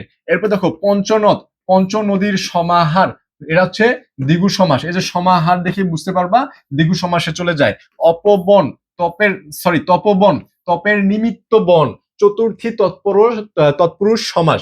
এরপর দেখো শশ ব্যস্ত, শশকের ন্যায় ব্যস্ত। এখন এই ন্যায় এবং রূপ, ন্যায় কখন মাঝে থাকে কখন লাস্টে থাকে, তোমাদের অনেক ঝামেলা লাগে না? জাস্ট ক্লাসটা করি আর কোনো ঝামেলা থাকবে না। শশকের ন্যায় ব্যস্ত, উপমান কর্মধারয় সমাস। এরপরে মন মাঝি, মন রূপ মাঝি, যে রূপ চলে আসে তাই না, হচ্ছে রূপক, রূপক কর্মধারয় সমাস। এরপর হচ্ছে মহাত্মা, মহৎ আত্মা যার, বহুব্রী সমাস। ঠিক আছে, বোঝা গেছে? এটা হচ্ছে তোমাদের সমাস। এরপরে দেখো বাক্যতত্ত্ব ও বাস্তব বাক্যান্তর অনুশীলন। একটি আদর্শ বাক্যের 3টি গুণ। একটি আদর্শ বাক্যের অবশ্যই ভাইয়া 3টা গুণ থাকতে হবে বাংলা বানানে, ঠিক আছে, সরি বাংলাতে। সেটা কি কি? সেটা হচ্ছে একটা আকাঙ্ক্ষা, একটা কি, একটা হচ্ছে আকাঙ্ক্ষা, আরেকটা হচ্ছে সরি আকাঙ্ক্ষা, এরপর হচ্ছে যোগ্যতা, এবং আরেকটা হচ্ছে আসক্তি। তাহলে আকাঙ্ক্ষা মানে কি? আকাঙ্ক্ষা, আকাঙ্ক্ষা, আকাঙ্ক্ষাটা এরকম, আকাঙ্ক্ষাটা এরকম যে তোমাদের কিছু শুনতে ইচ্ছা হচ্ছে তাই না, আকাঙ্ক্ষা, সে আকাঙ্ক্ষা করেছিল এটা হবে, মানে এই যে ইচ্ছা, এই ইচ্ছাটা হচ্ছে আকাঙ্ক্ষা। পরবর্তী পদ শোনার ইচ্ছা। এরপর হচ্ছে যোগ্যতা, অর্থের সম্পত্তি ও সরি অর্থের সঙ্গতি ও বিশ্বাস যোগ্যতা, অর্থের সঙ্গতি। এখন তুমি একটার পর একটা পদ বসাচ্ছ, একটা অর্থের সাথে একটা অর্থের কোনো মিল নাই, তাহলে হবে না। এবং একটা হচ্ছে আসক্তি, সুশৃঙ্খল পদ বিন্যাস, তোমাকে ক্রম বিন্যাস ভাবে সাজাতে হবে, যে অর্থের সাথে মিল রেখে একটার পর একটা ধাপে ধাপে সাজাতে হবে। এটা কি? এটা হচ্ছে আসক্তি। ঠিক আছে, এবার দেখো যৌগিক থেকে জটিল বাক্যের রূপান্তর। যৌগিক কি? তিনি ধনী কিন্তু কৃপণ, এই যে কিন্তু, এটা দেখে বোঝা যাচ্ছে এটা কি যৌগিক বাক্য। যখন জটিল করবা, যদিও তিনি ধনী তবুও তিনি কৃপণ, অর্থাৎ যৌগিকে তোমাদের আসবে কনজাংশন। কি? কনজাংশন। ইংরেজি বলে দেই একটু, তোমাদের যেহেতু সামনে ইংরেজি পরীক্ষা, অর্থাৎ কি, অর্থাৎ অব্যয় চলে আসবে। ঠিক আছে, অব্যয় চলে আসবে। তাহলে এই যে যদিও তিনি ধনী তবুও তিনি কৃপণ, এখানে কিন্তু অব্যয় আছে, মানে কমা আসছে কিন্তু অব্যয় নাই, এই কারণে এটা কি হয়ে গেল? জটিল হয়ে গেল। এরপর দেখো যৌগিক আরো কি আছে? মেঘ ডাকলো এবং ময়ূর নাচতে লাগলো। যখন তুমি জটিলে যাবা, যখন মেঘ ডাকলো তখন ময়ূর নাচতে লাগলো, যখন মেঘ ডাকলো তখন ময়ূর নাচতে লাগলো। এরপরে সরল থেকে জটিল বাক্যের রূপান্তর। সরল, সত্য কথা না বলে বিপদে পড়েছি, বা একটা সত্য কথাই বলি যে তোমাদের 3টা বাক্যের মধ্যে সবচেয়ে ভেজাল হচ্ছে সরল বাক্য। হ্যাঁ, নামটা সরল কিন্তু এর ভেজালটা হচ্ছে অনেক। দেখো সরল, সত্য কথা না বলে বিপদে পড়েছি। জটিল হচ্ছে যেহেতু সত্য কথা বলিনি সেহেতু বিপদে পড়েছি, জটিল। আর যখন তুমি যৌগিকে যাবা তখন কিন্তু এই যে কনজাংশন, অব্যয় চলে আসবে। ঠিক আছে, আরো একটা সরল দেখো, ধনীরা প্রায়শই অহংকারী হয়। জটিল, যারা ধনী তারা প্রায়শই অহংকারী হয়। ঠিক আছে, এভাবে তোমরা ইজিলি এগুলো করতে পারবে, আশা করি সমস্যা হবে না। এরপরে দেখো বাক্যের অপপ্রয়োগ ও শুদ্ধ প্রয়োগের কি, শুদ্ধ প্রয়োগের বাস্তব সমাধান। দেখো অপপ্রয়োগ, এই যে বাক্যের অপপ্রয়োগ যেটা রয়েছে, এই অপপ্রয়োগ তোমরা জাস্ট কয়েকটা জিনিস বলে দিব। হ্যাঁ, অপপ্রয়োগ জাস্ট কয়েকটা জিনিস বলে দিব, এই কয়েকটা জিনিস মনে রাখবা, আর কোন রকমের প্রবলেম হবে না। কয়েকটা জিনিসকে, একটা হচ্ছে তোমাদের মানে ডাবল মডিফাই করে, একটা জিনিসকে ধরো তুমি একবার মডিফাই করছো আবার মডিফাই করতেছো, মানে একাধিক অ্যাডজেক্টিভ অথবা একাধিক বিশেষণ এরকম দেয়া থাকে, তাহলে সেটা ভুল হয়ে যাবে। আর এখানে তোমার বানান মাস্ট বি দেখতে হবে ভাইয়া, কি বানান, বানান, বানান মাস্ট বি দেখতে হবে, কারণ বানান এখানে অনেক সময় ভুল দেয়া থাকে। এরপর হচ্ছে দ্বিত্ব বিশেষণ, দ্বিত্ব, দ্বিত্ব বিশেষণ মানে দুইবার তো ওটাকে বর্ণনা করা থাকে, যে আমি কেবল মাত্র, আমরা বলি না যে কেবল মাত্র, কেবল মাত্র। এখন কেবল মানে কি, মাত্র মানে কি, দুইটার মানেই তো একই, এরকম ডাবল আসবে। হ্যাঁ, তাহলে একটু দেখো, আমরা দেখলে বুঝতে পারবো যে অপপ্রয়োগ সংশোধন। অশুদ্ধ কি দেওয়া আছে এখানে? খাঁটি গরুর দুধ পাওয়া যায়, খাঁটি গরুর দুধ পাওয়া যায়। এখন খাঁটি গরু, গরুটা কি খাঁটি না গরুর দুধটা খাঁটি, সেটা তুমি বলো তো ভাইয়া। তাহলে দেখো তো, এখানে তোমার মনে রাখতে হবে যে এখানে গরুর খাঁটি দুধ পাওয়া যায়, কি গরুটা আগে আসবে। এই যে বললাম যে একটা পদের সাথে আরেকটা পদের যে ক্রম বিন্যাস, সেই ক্রম বিন্যাস আমাদেরকে মনে রাখতে হবে। এরপরে দেখো সমস্ত ছাত্রগণ আজ উপস্থিত। এখন এই সমস্ত, যখন তুমি সমস্ত বললা, যে সমস্ত বললা, আবার এর সাথে আবার দিলা যে ছাত্রগণ, এখন গণ মানে তো অনেকজনকে বুঝায়, আবার সমস্ত মানে তো সবাইকেই বুঝালো, তাহলে কি হলো ভাইয়া? ডাবল মিনিং আসতেছে। এই যে ডাবল মিনিং, দ্বিত্ব, কেবলমাত্র যেটা বললাম এরকম ইউজ করা যাবে না। তাহলে কি ছাত্রগণ আজকে উপস্থিত অথবা সমস্ত ছাত্র আজ উপস্থিত। বুঝতে পারছো কি? ঘুমাইও না ভাইয়া, তোমার টায়ার্ড লাগতেছে, চোখ বন্ধ হয়ে আসতেছে তাই না, বিরক্তি লাগতেছে, লাগানো যাবে না। তাড়াতাড়ি এই ক্লাসটা শেষ করে তারপর ঘুমায় যাও, সকালে উঠে আবার একটু পড়াশোনা করিও, পেন নাই। দেখো অশুদ্ধ আরো দেখবো কি, সে অত্যন্ত বুদ্ধিমান বালিকা। এখন বালিকা, বালিকা কি বুদ্ধিমান হয় না বুদ্ধিমতী হয়, সেটা বলো দেখি। বুদ্ধিমান হয় না বুদ্ধিমতী হয়? অবশ্যই কি হবে ভাইয়া, বুদ্ধিমতী হবে। তাহলে এটা বুদ্ধিমতী করে দিলে বালিকা ঠিক হয়ে গেল। অশ্রু জলে বুক ভেসে গেল। অশ্রু জলে, অশ্রুটাই তো একটা পানি, মানে জল মানে তো পানি, অশ্রুটাও তো একটা পানি। পানি পানি পানি পানি, দুইবার পানি পানি হবে না। তাহলে কি অশ্রুতে বুক ভেসে গেল, অথবা চোখের জলে বুক ভেসে গেল। হ্যাঁ, তুমি চোখের চোখ যদি লেখো তখন তুমি জল লিখতে পারো, কিন্তু অশ্রুতে অশ্রু জলে তুমি লিখতে পারবে না। চোখের জলে বুক ভেসে গেল এটা লিখতে পারবে, কারণ চোখটা পানি না, চোখ থেকে পানি বের হয়, তখন ডাবল মিনিং আমাদের আসতেছে না। এরপর আরো দেখো যে বিদ্বান মূর্খ অপেক্ষা শ্রেষ্ঠতর। এই যে বিদ্বান মূর্খ অপেক্ষা শ্রেষ্ঠ, শ্রেষ্ঠ লিখিত হয়ে যাচ্ছে, শ্রেষ্ঠর সাথে আবার তোর আমাদের এক্সট্রা দেয়া আছে। তার সৌজন্যতায় আমি মুগ্ধ হলাম, তার সৌজন্যতায় আমি মুগ্ধ হলাম। এই যে সৌজন্যতায়, সৌজন্যে হয়, কি হয়, সৌজন্যে, তার সৌজন্যে আমি মুগ্ধ হলাম। এরপরে আপনি সপরিবারে, সপরিবার আমন্ত্রিত। এই যে সপরিবার না ভাইয়া, সপরিবারে হবে, ফার্স্ট আমি বলে ফেলছিলাম। হ্যাঁ, আর যদি এটা লেখো যে সপরিবার আমন্ত্রিত তাহলে ঠিক আছে, সপরিবার আমন্ত্রিত তাহলে কোনো প্রবলেম নাই। কিন্তু আপনি সপরিবার আমন্ত্রিত এটা বলা যাবে না, আপনি সপরিবারে আমন্ত্রিত, ঠিক আছে। এরপরে উপরুক্ত বাক্যটি অশুদ্ধ। উপরুক্ত আমরা দেখে আসলাম না, আমরা বানান কি উচ্চারণে দেখে আসছি, যে উপরুক্ত উচ্চারণে দেখে আসছি, এটা হয় উপরি উক্ত, কি হয়, উপরি উক্ত হয়। তাহলে দেখো একটা টপিকের সাথে তোমার আরেকটা টপিক কিন্তু কানেক্টেড ভাইয়া, ঠিক আছে। একটা টপিকের সাথে আরেকটা টপিক কানেক্টেড, তুমি যদি একটা ফাঁকিবাজি করো পরেরটা ধরা খাবা, পরেরটা ফাঁকিবাজি করবা তারপর এটা ধরা খাবা, ফাঁকিবাজি করা যাবে না। এরপরে দেখো, এরপর আমরা চলে যাব কিসে, বাংলা দ্বিতীয় পত্রের নির্মিত অংশ পূর্ণাঙ্গ সমাধান। সমাধান তোমরা করেই ফেললাম তাই না, এখন আমরা চলে যাব পারিভাষিক শব্দে। তাহলে দেখো তোমাদের এই যে ব্যাকরণ অংশটা পড়ালাম, ব্যাকরণ অংশটা খুবই শর্টকাট ভাবে, শর্ট ওয়েতে তোমাদেরকে দেওয়া হলো, যাতে তোমাদের কোনো রকমের প্রবলেম না হয়। এখন যদি তুমি বলো যে ভাইয়া এখান থেকে আমরা কিভাবে কমন নিব, কমন পাবো কিভাবে, কমন পাওয়ার বিষয়টা আমি একটু বলে দেই, যে কমন আসবে কিভাবে, কমন পাবা কিভাবে, কমন পাবা কিভাবে, কমন পাবা কিভাবে, এটা হচ্ছে তোমাদের কথা। তোমাদের যদি ঘুম না ধরে তাহলে একটু কমন পাবা কিভাবে একটু বলে দেই। হ্যাঁ, কমন পাওয়ার একটা উপায় হচ্ছে যে তোমাদের বিগত সালে যে বড় ভাইয়া আপুরা পরীক্ষা দিচ্ছে, সেই পরীক্ষা বোর্ডের প্রশ্নগুলো আছে না ভাইয়া, তোমাদের যে বোর্ডের প্রশ্নগুলো আছে, বোর্ডের বোর্ডের প্রশ্ন, বোর্ডের প্রশ্নগুলো যেগুলো আছে এগুলো বেশি না ভাইয়া, বেশি না, জাস্ট 5 বছরের, 5 বছরের, 5 বছরের বোর্ডের প্রশ্নগুলো পড়ে ফেলো, দেখবা এই যে তোমার বানান বলো, উচ্চারণ বলো, বাংলা বানানের নিয়ম, উচ্চারণের নিয়ম হুবহু তুমি কমন পাবা। কি পাবা, হুবহু কমন পাবা, হুবহু, হুবহু কমন পাবা, ঠিক আছে। এখানে কোনো মিস হবে না, কোনো মিস যাওয়ার অপশন নেই। বিশেষ করে প্রশ্নগুলো ভাইয়া বাংলা বানানের 5টি নিয়ম বা বাংলা উচ্চারণের 5টি নিয়ম, নত্য সত্য বিধানের নিয়ম, এগুলো তোমার মিস যাবে না। তুমি যে বোর্ডের প্রশ্নগুলো পড়ো এখানে মিস যাওয়ার কোনো ওয়ে নাই, তুমি এখানে মার্কস তুলতেই পারবা, তুলতেই পারবা, তুলতেই পারবা, কোনো এখানে অপশনই নাই মিস যাবে, ঠিক আছে। তাহলে দেখো এই ছিল তোমাদের ব্যাকরণ অংশ। ব্যাকরণ অংশ নিয়ে তোমাদের আশা করি আর কোনো ঝামেলা হবে না, কোনো রকমের পেন খাওয়ার দরকার নেই। ক্লাসটা করো, করে ডিরেক্ট চলে যাও বোর্ডে, বোর্ডের প্রশ্ন ঝাড়াফালা করে ফেলো। জাস্ট 2 থেকে 2.5 ঘন্টা লাগবে তোমার সর্বোচ্চ যদি পড়ো, অথবা অনেকে আছে 1.5 থেকে 2 ঘন্টা তো শেষ করে ফেলতে পারবা। ব্যাকরণ অংশ 30-এর মধ্যে, 30-এর মধ্যে মিনিমাম তুমি এখানে 27 পাইতে পারো, 27 অথবা 28 এরকম আসতে পারে। এখানে 30-এর মধ্যে 30 পাওয়া একটু ডিফিকাল্ট, বাট 27 পাওয়া ইজি, তুমি যদি পড়াশোনা করো। তাহলে আশা করি তোমরা এই ক্লাস বুঝতে পারছো। আর যদি না পারো তাহলে কমেন্ট সেকশনে কমেন্ট করো, আমি তো আছি, ঠিক আছে। এরপরে দেখো, এরপর আমরা চলে যাব কিসে, বাংলা দ্বিতীয় পত্র নির্মিত অংশে আমরা চলে যাব।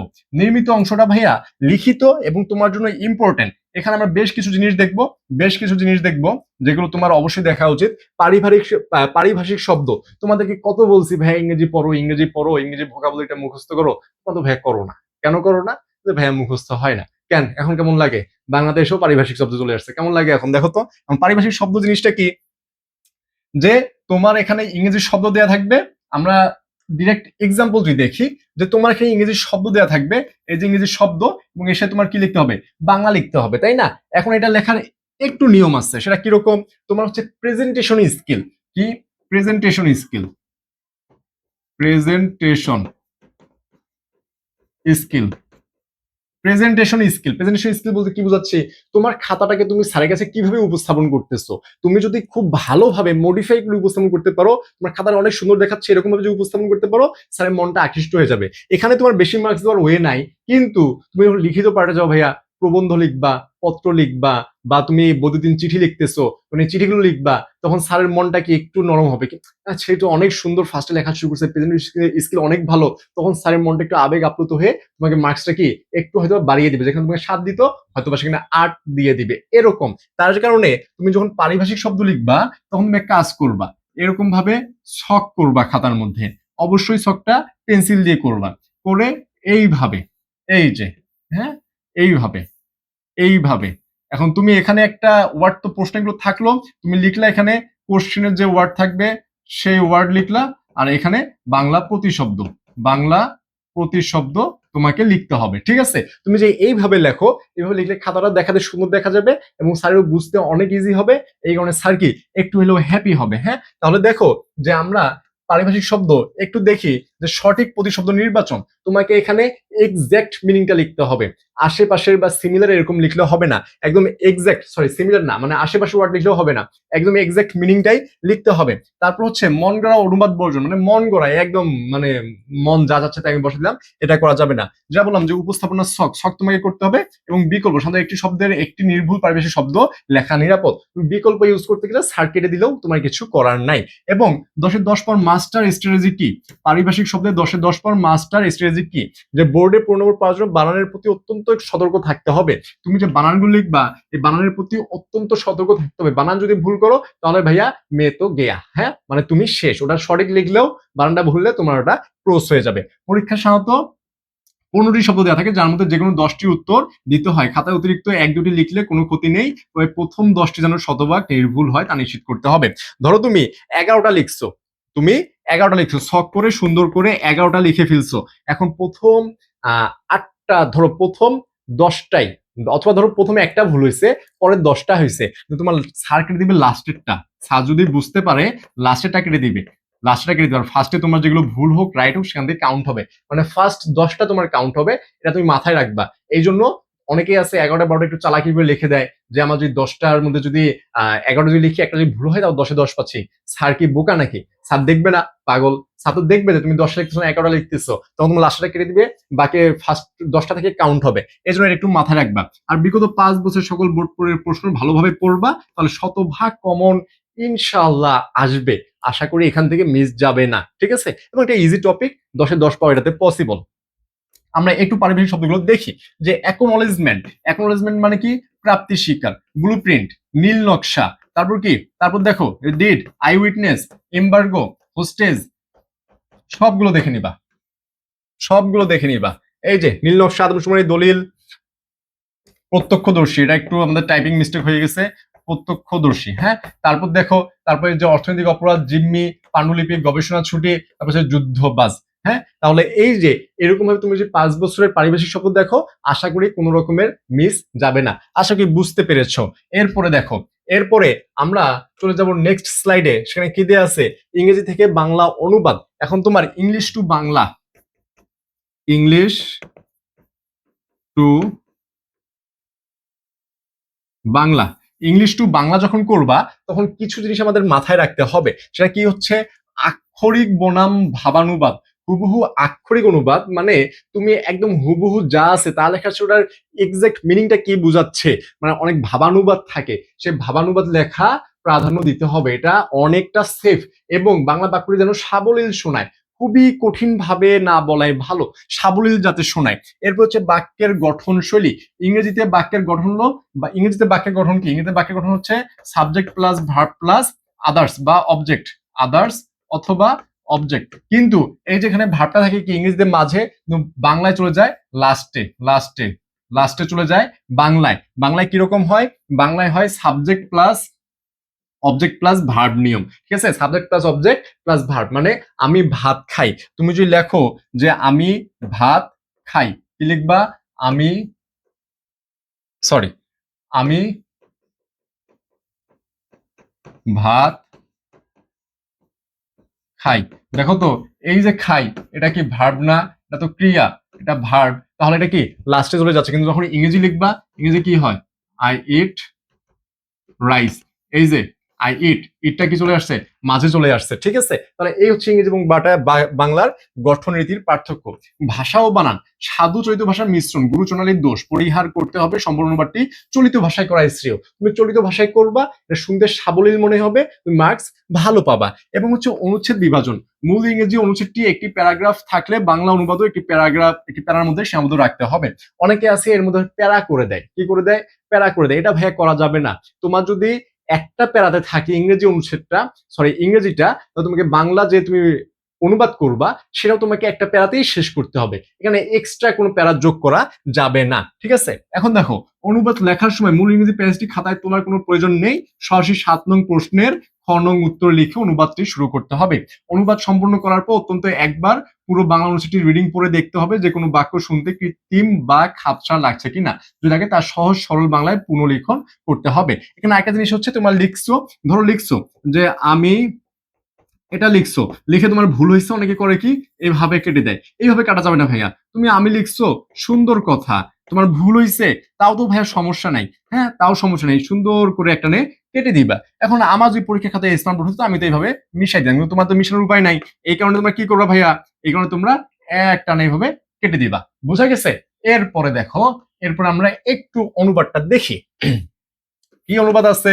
Books are our greatest friends, books are our greatest friends. এখন তুমি যখন এটা লিখছো, দেখো এটার বাংলা কি, আমাদের ইংরেজিটা এটা কিন্তু তুলতে হবে না ভাইয়া। হ্যাঁ, ডিরেক্ট 7 নং, 7 নং এর খ নং প্রশ্নের উত্তর, 7 খ এর খ নং প্রশ্নের উত্তর লিখে শুরু করবা। তাহলে বুকস মানে বই, আর আওয়ার গ্রেটেস্ট ফ্রেন্ডস বই আমাদের পরম বন্ধু লিখলা। দে আর আওয়ার নেভার ফেইলিং কম্পানিয়ন্স, এরা আমাদের চিরকালের বিশ্বস্ত সঙ্গী। দে আর আওয়ার নেভার ফেইলিং কম্পানিয়ন্স মানে হচ্ছে কি, যে নেভার ফেলিং, চিরকাল, চিরকালের বিশ্বস্ত সঙ্গী। They stand by us in our weal and woe, মানে হচ্ছে যে দুঃখ এবং উভয় সময়ে, সুখ এবং দুঃখ উভয় সময়ে বই আমাদের পাশে থাকে। সেটা তোমার দুঃখ হোক বা সুখ হোক, বই কি আমাদের পাশেই থাকে। এরপরে দেখো, they demand nothing from us but give us everything, তারা আমাদের কাছে কিছুই চায় না, বই আমাদের কাছ থেকে কোনো কিছু দাবি করে না, কিন্তু আমাদের মন উজাড় করে, মানে আমাদের উজাড় করে সব দিয়ে দেয়। They are like a mirror which reflects the past present and points to the future. এটা কি? বই হলো আয়নার মতো, যা অতীত এবং বর্তমানকে প্রতিফলিত করে এবং ভবিষ্যতের পথ দেখায়। এরপর দেখো, reading books enriches our minds and broadens our outlook, যে কি বলা হয়েছে? বই পড়ার অভ্যাস আমাদের মনকে সমৃদ্ধ করে এবং আমাদের দৃষ্টিভঙ্গিকে প্রসারিত করে। এই যে ব্রোডেন, হ্যাঁ ব্রোডেন মানে প্রসারিত করা। এরপর দেখো, it keeps us away from evil thoughts, এটা আমাদেরকে কুচিন্তা মন্দ চিন্তা থেকে দূরে রাখে। এটা হলো বইয়ের একটা গুরুত্ব নিয়ে একটা প্যাসেজ দেওয়া ছিল, তোমাকে বাংলা এইভাবে লিখতে হবে, যে ভাবানুবাদ সেটা বুঝে বুঝে তোমাকে বাংলাটা করতে হবে। এক্সট্রা কোনো কথা, এক্সট্রা কোনো কঠিন কথা, গুরুচণ্ডালী দোষ এখানে করা যাবে না। বুঝাইতে পারছি? এই হলো তোমাদের অনুবাদ। এইরকম ভাবে যে করো ভাইয়া, 10-এ 10 দিতে স্যার বাধ্য, তোমার 1 মার্কও এখানে কাটবে না। 1 মার্ক কাটলে তুমি এসে আমাকে বলবা।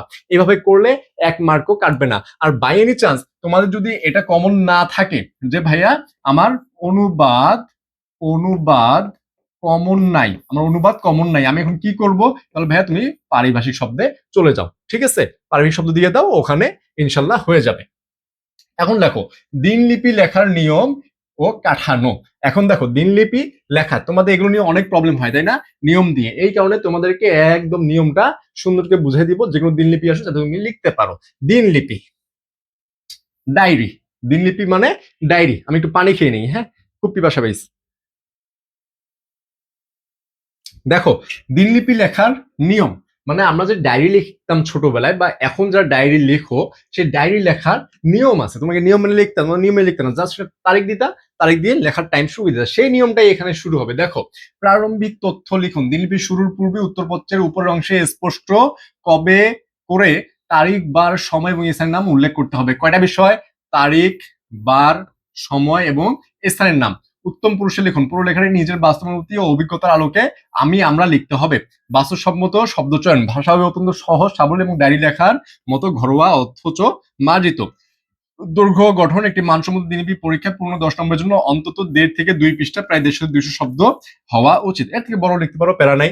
এখন দেখো খাতার আদর্শ লেআউট কিরকম হয়, দিনলিপির কাঠামো। যখন তুমি শুরু করবা তারিখটা দিতে হবে ফার্স্টে তোমাকে তারিখ দিতে হবে 20 জুন 2026 বার মঙ্গলবার, তুমি দিলা। তারপর সময় দিলা, স্থানটা তার নিচে দিতে পারো, স্থান মিরপুর ঢাকা, বুঝাতে পারছি, বা রংপুর, তুমি যে কোনো একটা আলমনগর যেটা তোমার ইচ্ছা দিয়ে দিলা, আলমনগর শাপলা বা A to Z লালবাগ খামার তোমার যা ইচ্ছা তুমি দিয়ে দিলা। দেওয়ার পরে তোমার শুরু হবে কি, এই যে তোমার লেখাটা তারপর শুরু হবে, আজকের দিনটি আমার জীবনে একটি অন্যতম ড্যাশ ড্যাশ ড্যাশ অন্যতম কি বিভীষিকাম একটা দিন গেল, কারণ বাংলা ফার্স্ট পেপার পরীক্ষা দিলাম। যাই হোক, দেখো এখন অনুচ্ছেদটা এই যে কিভাবে শুরু হয়, যে এই যে বিষয় কলেজের প্রথম দিনের স্মৃতি নিয়ে একটি দিনলিপি লিখলা, লেখার পর যে তারিখ দিলা, তারিখ দেওয়ার পর সময় তুমি এদিকেও দিতে পারো, কোনো প্যারা নাই। সময় দেওয়ার পর বার, তারিখ এবং সময় এবং স্থান উত্তরা ঢাকা সবগুলো এভাবে দিতে পারো। দেওয়ার পর এই যে তুমি 3টা অথবা 4টা অনুচ্ছেদও শেষ করতে পারো। আজ আমার জীবনের নতুন একটি অধ্যায় শুরু হলো, অনেক স্বপ্নার বুক ভরা সবকিছু লিখলা, লিখে তুমি লিখতেছো, মানে দিনটা তোমার কেমন গেল, হ্যাঁ কলেজের প্রথম দিন সবকিছু লিখলা, লিখে লাস্টে দেখো তো কিভাবে শেষ করছি। লাস্টে আমরা এই যে আগামী 2 বছর যেন সততা ও কঠোর পরিশ্রমের মধ্য দিয়ে দিন পার করতে পারি, ডায়েরির পাতায় আজ এই প্রতিজ্ঞাটাই লিখে রাখলাম, এখন ঘুমাতে হবে, আগামীকাল আবার নতুন উদ্যমে শুরু হবে। মানে তোমাকে লিখতে হবে না যে আজ আর নয় বা এসে আগামীকাল কথা, এরকম কিছু নাই। কারণ কি, যেহেতু ডায়েরি লিখন তুমি তোমার নিজের জন্য লিখতেছো, এই জন্য জাস্ট এই যে ডায়েরির পাতায় আজ একটি প্রতিজ্ঞা লিখে রাখলাম, এখন ঘুমাতে হবে, আগামীকাল আবার নতুন উদ্যমে শুরু হবে, মানে তুমি এটা জাস্ট ফিনিশিং এটা দিয়ে একটা ইন্ডিং দিয়ে দিলা, সুন্দরভাবে শেষ হয়ে গেল। এটা 10-এর মধ্যে তুমি যদি ভালোভাবে লিখতে পারো, 10-এর মধ্যে 9 পাওয়া কোনো ব্যাপার না, ঠিক আছে, 9 পাওয়া কোনো ব্যাপার না ভাইয়া। এরপরে দেখো অভিজ্ঞতা বর্ণনা, নিয়ম ও কাঠামো। অভিজ্ঞতার ক্ষেত্রে কি করি, ধারাবাহিকতা বজায় রাখা, দিনলিপির মতো এতে নির্দিষ্ট সময় বা তারিখের কাঠামো অতটা কঠোর নয়, এর মতো একটি সুন্দর বর্ণনামূলক প্রবন্ধের মতো সাজাতে হয়। হ্যাঁ, এরপরে দেখো বাস্তবসম্মত বিবরণ, উপসংহারে লব্ধ শিক্ষা, লেখার শেষাংশে ওই অভিজ্ঞতা থেকে আপনার মনে কি প্রভাব পড়েছে, বা আপনি যেহেতু অভিজ্ঞতা, তার কারণে তুমি এখানে কি অভিজ্ঞতা অর্জন করলে এটা উপসংহারে তোমাকে দিতে হবে। এবং হচ্ছে শব্দ সংখ্যা, পরীক্ষায় 10 নম্বরের জন্য এটি 2 পৃষ্ঠা বা 200 শব্দের হওয়া বাঞ্ছনীয়, 2 পৃষ্ঠা 2.5 পৃষ্ঠার মধ্যে শেষ করতে পারো। দেখো পরীক্ষকের চাওয়া কি, মানে টিচাররা এটা কিরকম চায়, অভিজ্ঞতার গভীরতা চায়, হ্যাঁ তোমার যে কতটুকু তুমি ডিপলি এটা ফিল করতে পারছো। এবং অনুচ্ছেদ বিন্যাস, লেখাকে 3 থেকে 4টি সুন্দর প্যারায় ভাগ করুন।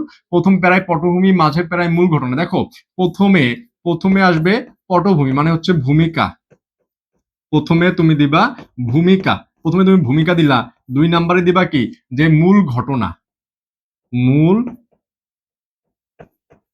ঘটনা, মূল ঘটনা। তারপর 3 নম্বরে কি দিবা, এই যে রোমহর্ষক বিবরণ, হ্যাঁ এটা তো গেল 2 নম্বরে। শেষ প্যারায় উপসংহার বা অনুভূতি। এইভাবে সুন্দর করে বিন্যাস করে করে প্যারা করে তোমার এগুলো লিখতে হবে। এরপরে ভাইয়া, এরপরে হচ্ছে যে অভিজ্ঞতা বর্ণনা, খাতায় লেখার পূর্ণাঙ্গ একটা নিয়ম তোমাকে দেখাই দিই। এই যে বিষয়, যে একটি কালবৈশাখী ঝড়ের রাতের প্রত্যক্ষ অভিজ্ঞতা, এই যে তোমাকে ফার্স্টে হেডিংটা দিতে হবে, হ্যাঁ ফার্স্টে হেডিং না দিলে হবে না, সুন্দর করে হেডিং দিলা, এটাতে তারিখ বার সময় অতটা কঠোর নয়, কেউ যদি দিতে চাও সেটা পরের হিসাব। এখন দেখো এই যে কালবৈশাখী ঝড় সুন্দর করে একটা বর্ণনা দিয়ে দিচ্ছে, যে এই রাতটি আমার জীবনে চিরকাল প্রকৃতির শক্তির এক অবিস্মরণীয় অভিজ্ঞতা হয়ে থাকবে, ঠিক আছে। এইভাবে তুমি অভিজ্ঞতা বর্ণনা করতে পারবা, কোনো রকমের প্যারা নাই। জাস্ট তোমার যে কোনো অভিজ্ঞতা, যে বিষয় থাকবে সেই বিষয় নিয়ে তুমি অভিজ্ঞতা বর্ণনা করতে পারো, কোনো রকমের সমস্যা হবে না। এটা কিন্তু আটে তোমার 4টা বিষয় মেবি দেওয়া থাকবে, তোমাকে একটা অ্যান্সার করতে হবে। ভাষণ রচনা, ভাষণটা তোমাদের জন্য ভাই খুব কঠিন হয়ে যায় এবং বড় হয়, এই জন্য তোমরা যদি এটা চাও কেউ, আমি বলবো এটা স্কিপ করা ভালো, ঠিক আছে। যদি স্কিপ করতে পারো, স্কিপ করা সবচেয়ে বেটার হয়। এখন দেখো যে সম্বোধন ও শুভেচ্ছা, আকর্ষণ ভূমিকা, আকর্ষক, এরপর হচ্ছে যৌক্তিক বিশ্লেষণ, বিদায় সম্ভাষণ, মানে তুমি কিভাবে ভাষণ দিবা।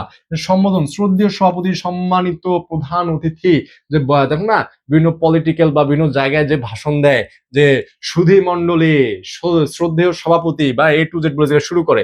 এরপর দেখো সূচনা, বিষয়ের গুরুত্ব নিয়ে সংক্ষিপ্ত ভূমিকা, মূল আলোচনা, 2 থেকে 3টি অনুচ্ছেদ, উপসংহার ও ধন্যবাদ। এটা কিরকম হবে, এটা এই যে মাদককে না বলুন, সুন্দর ও সমাজ, সুন্দর ও সুস্থ সমাজ গড়ুন, বিসমিল্লাহির রহমানির রহিম, শ্রদ্ধেয় সভাপতি, সম্মানিত প্রধান অতিথি, বিজ্ঞ বিচারক মন্ডলী এবং সমবেত সুধী মন্ডলী, আসসালামু আলাইকুম। শুরু করার পরে আজকের এই মহতী মাদক বিরোধী সচেতনতা সবাই আমাকে বক্তব্য দেওয়ার সুযোগ দেওয়ার জন্য আন্তরিক কৃতজ্ঞতা প্রকাশ করছি। আজ আমাদের সামনে এমন এক বিষয় নিয়ে কথা বলতে হচ্ছে যা আমাদের তরুণ প্রজন্মে, মানে তুমি ভাষণ ধরো, তুমি একটা জায়গার গণ্যমান্য ব্যক্তি, ঠিক আছে। এখন এই মাদক না বলুন, সুস্থ ও সুন্দর সমাজ গড়ে তুলুন, এই বিষয়ে তুমি বক্তব্য দিচ্ছ। ধরো তুমি ওই জায়গার এসপি অথবা ডিসি, কি এসপি অথবা ডিসি তুমি ওই জায়গা, হ্যাঁ। এখন তুমি কি বলবা, তুমি অবশ্যই ভাষণ দিবা যে আমাদের যুবক সমাজ আজকে খেলাধুলা বাদ দিয়ে খেলার মাঠ ছেড়ে মাদককে তারা গ্রহণ করেছে, এইভাবে তুমি ভাষণ দিবা না। মাদকের ক্ষতিকর যে ক্ষতিকারক দিক রয়েছে এগুলো তুমি বুঝাবা, এই যে এইভাবে বুঝে বুঝে লাস্টে বলবা তাই আপনাদের সবার প্রতি আমার আহ্বান যে আপনারা সবাই এই বিষয়ে বেশি সচেতন হন, সবাইকে প্রতিরোধ গড়ে তুলুন, এরকম ভাবে তুমি দিবা না। এরকম ভাবে এখানে দেখো এই যে লাস্টও দিয়েছে, প্রিয় সুধী মণ্ডলী, আসুন আমরা আজ এই সভা থেকে প্রত্যেক নিজ নিজ অবস্থান থেকে প্রতিজ্ঞা করি আমরা কখনো মাদকের সাথে আপোষ করব না, মাদককে সর্বদা না বলবো, আমাদের সমৃদ্ধ প্রচেষ্টায় গড়ে তুলতে পারে একটি মাদক মুক্ত সুন্দর সবুজ বাংলাদেশ। ধন্যবাদ সবাইকে। এইভাবে এখন ভাষণটা একটু হয়তোবা বড় হয় তোমার অন্যান্য গুলোর থেকে, এবং এটা তোমরা অনেকেই এটা স্কিপ করো, ঠিক আছে, কারণ ফার্স্টে একটু শুরুটাই অনেকের কাছে প্যারা লাগে। এরপরে দেখো প্রতিবেদন রচনা, প্রতিবেদন রচনা, প্রতিবেদন কি, প্রতিবেদন হচ্ছে রিপোর্ট। তোমরা ইংরেজিতে যে রিপোর্ট লেখো না ভাইয়া, ইংরেজিতে তোমাদের রিপোর্ট লেখা হয় না, সেই রিপোর্ট হচ্ছে প্রতিবেদন রচনা। বাংলাতে আকর্ষক শিরোনাম, তোমাকে একটা অবশ্যই হেডলাইন দিতে হবে। কি দিতে হবে, এর ফার্স্টে হচ্ছে শিরোনাম, শিরোনাম, ফার্স্টের শিরোনাম তোমাকে দিতেই হবে, মাস্ট বি, হ্যাঁ। এরপর হচ্ছে প্রারম্ভিক তথ্যসূত্র, শিরোনামের ঠিক নিচে নিজস্ব প্রতিবেদক বা সংবাদদাতা, এখন নিজস্ব প্রতিবেদক হতে পারে বা সংবাদদাতা যে হোক, তারপরে স্থান তারিখ সময় স্পষ্ট করে উল্লেখ করতে হবে, নিরপেক্ষ বস্তুনিষ্ঠ তথ্য, পদ্ধতিগত সুপারিশ।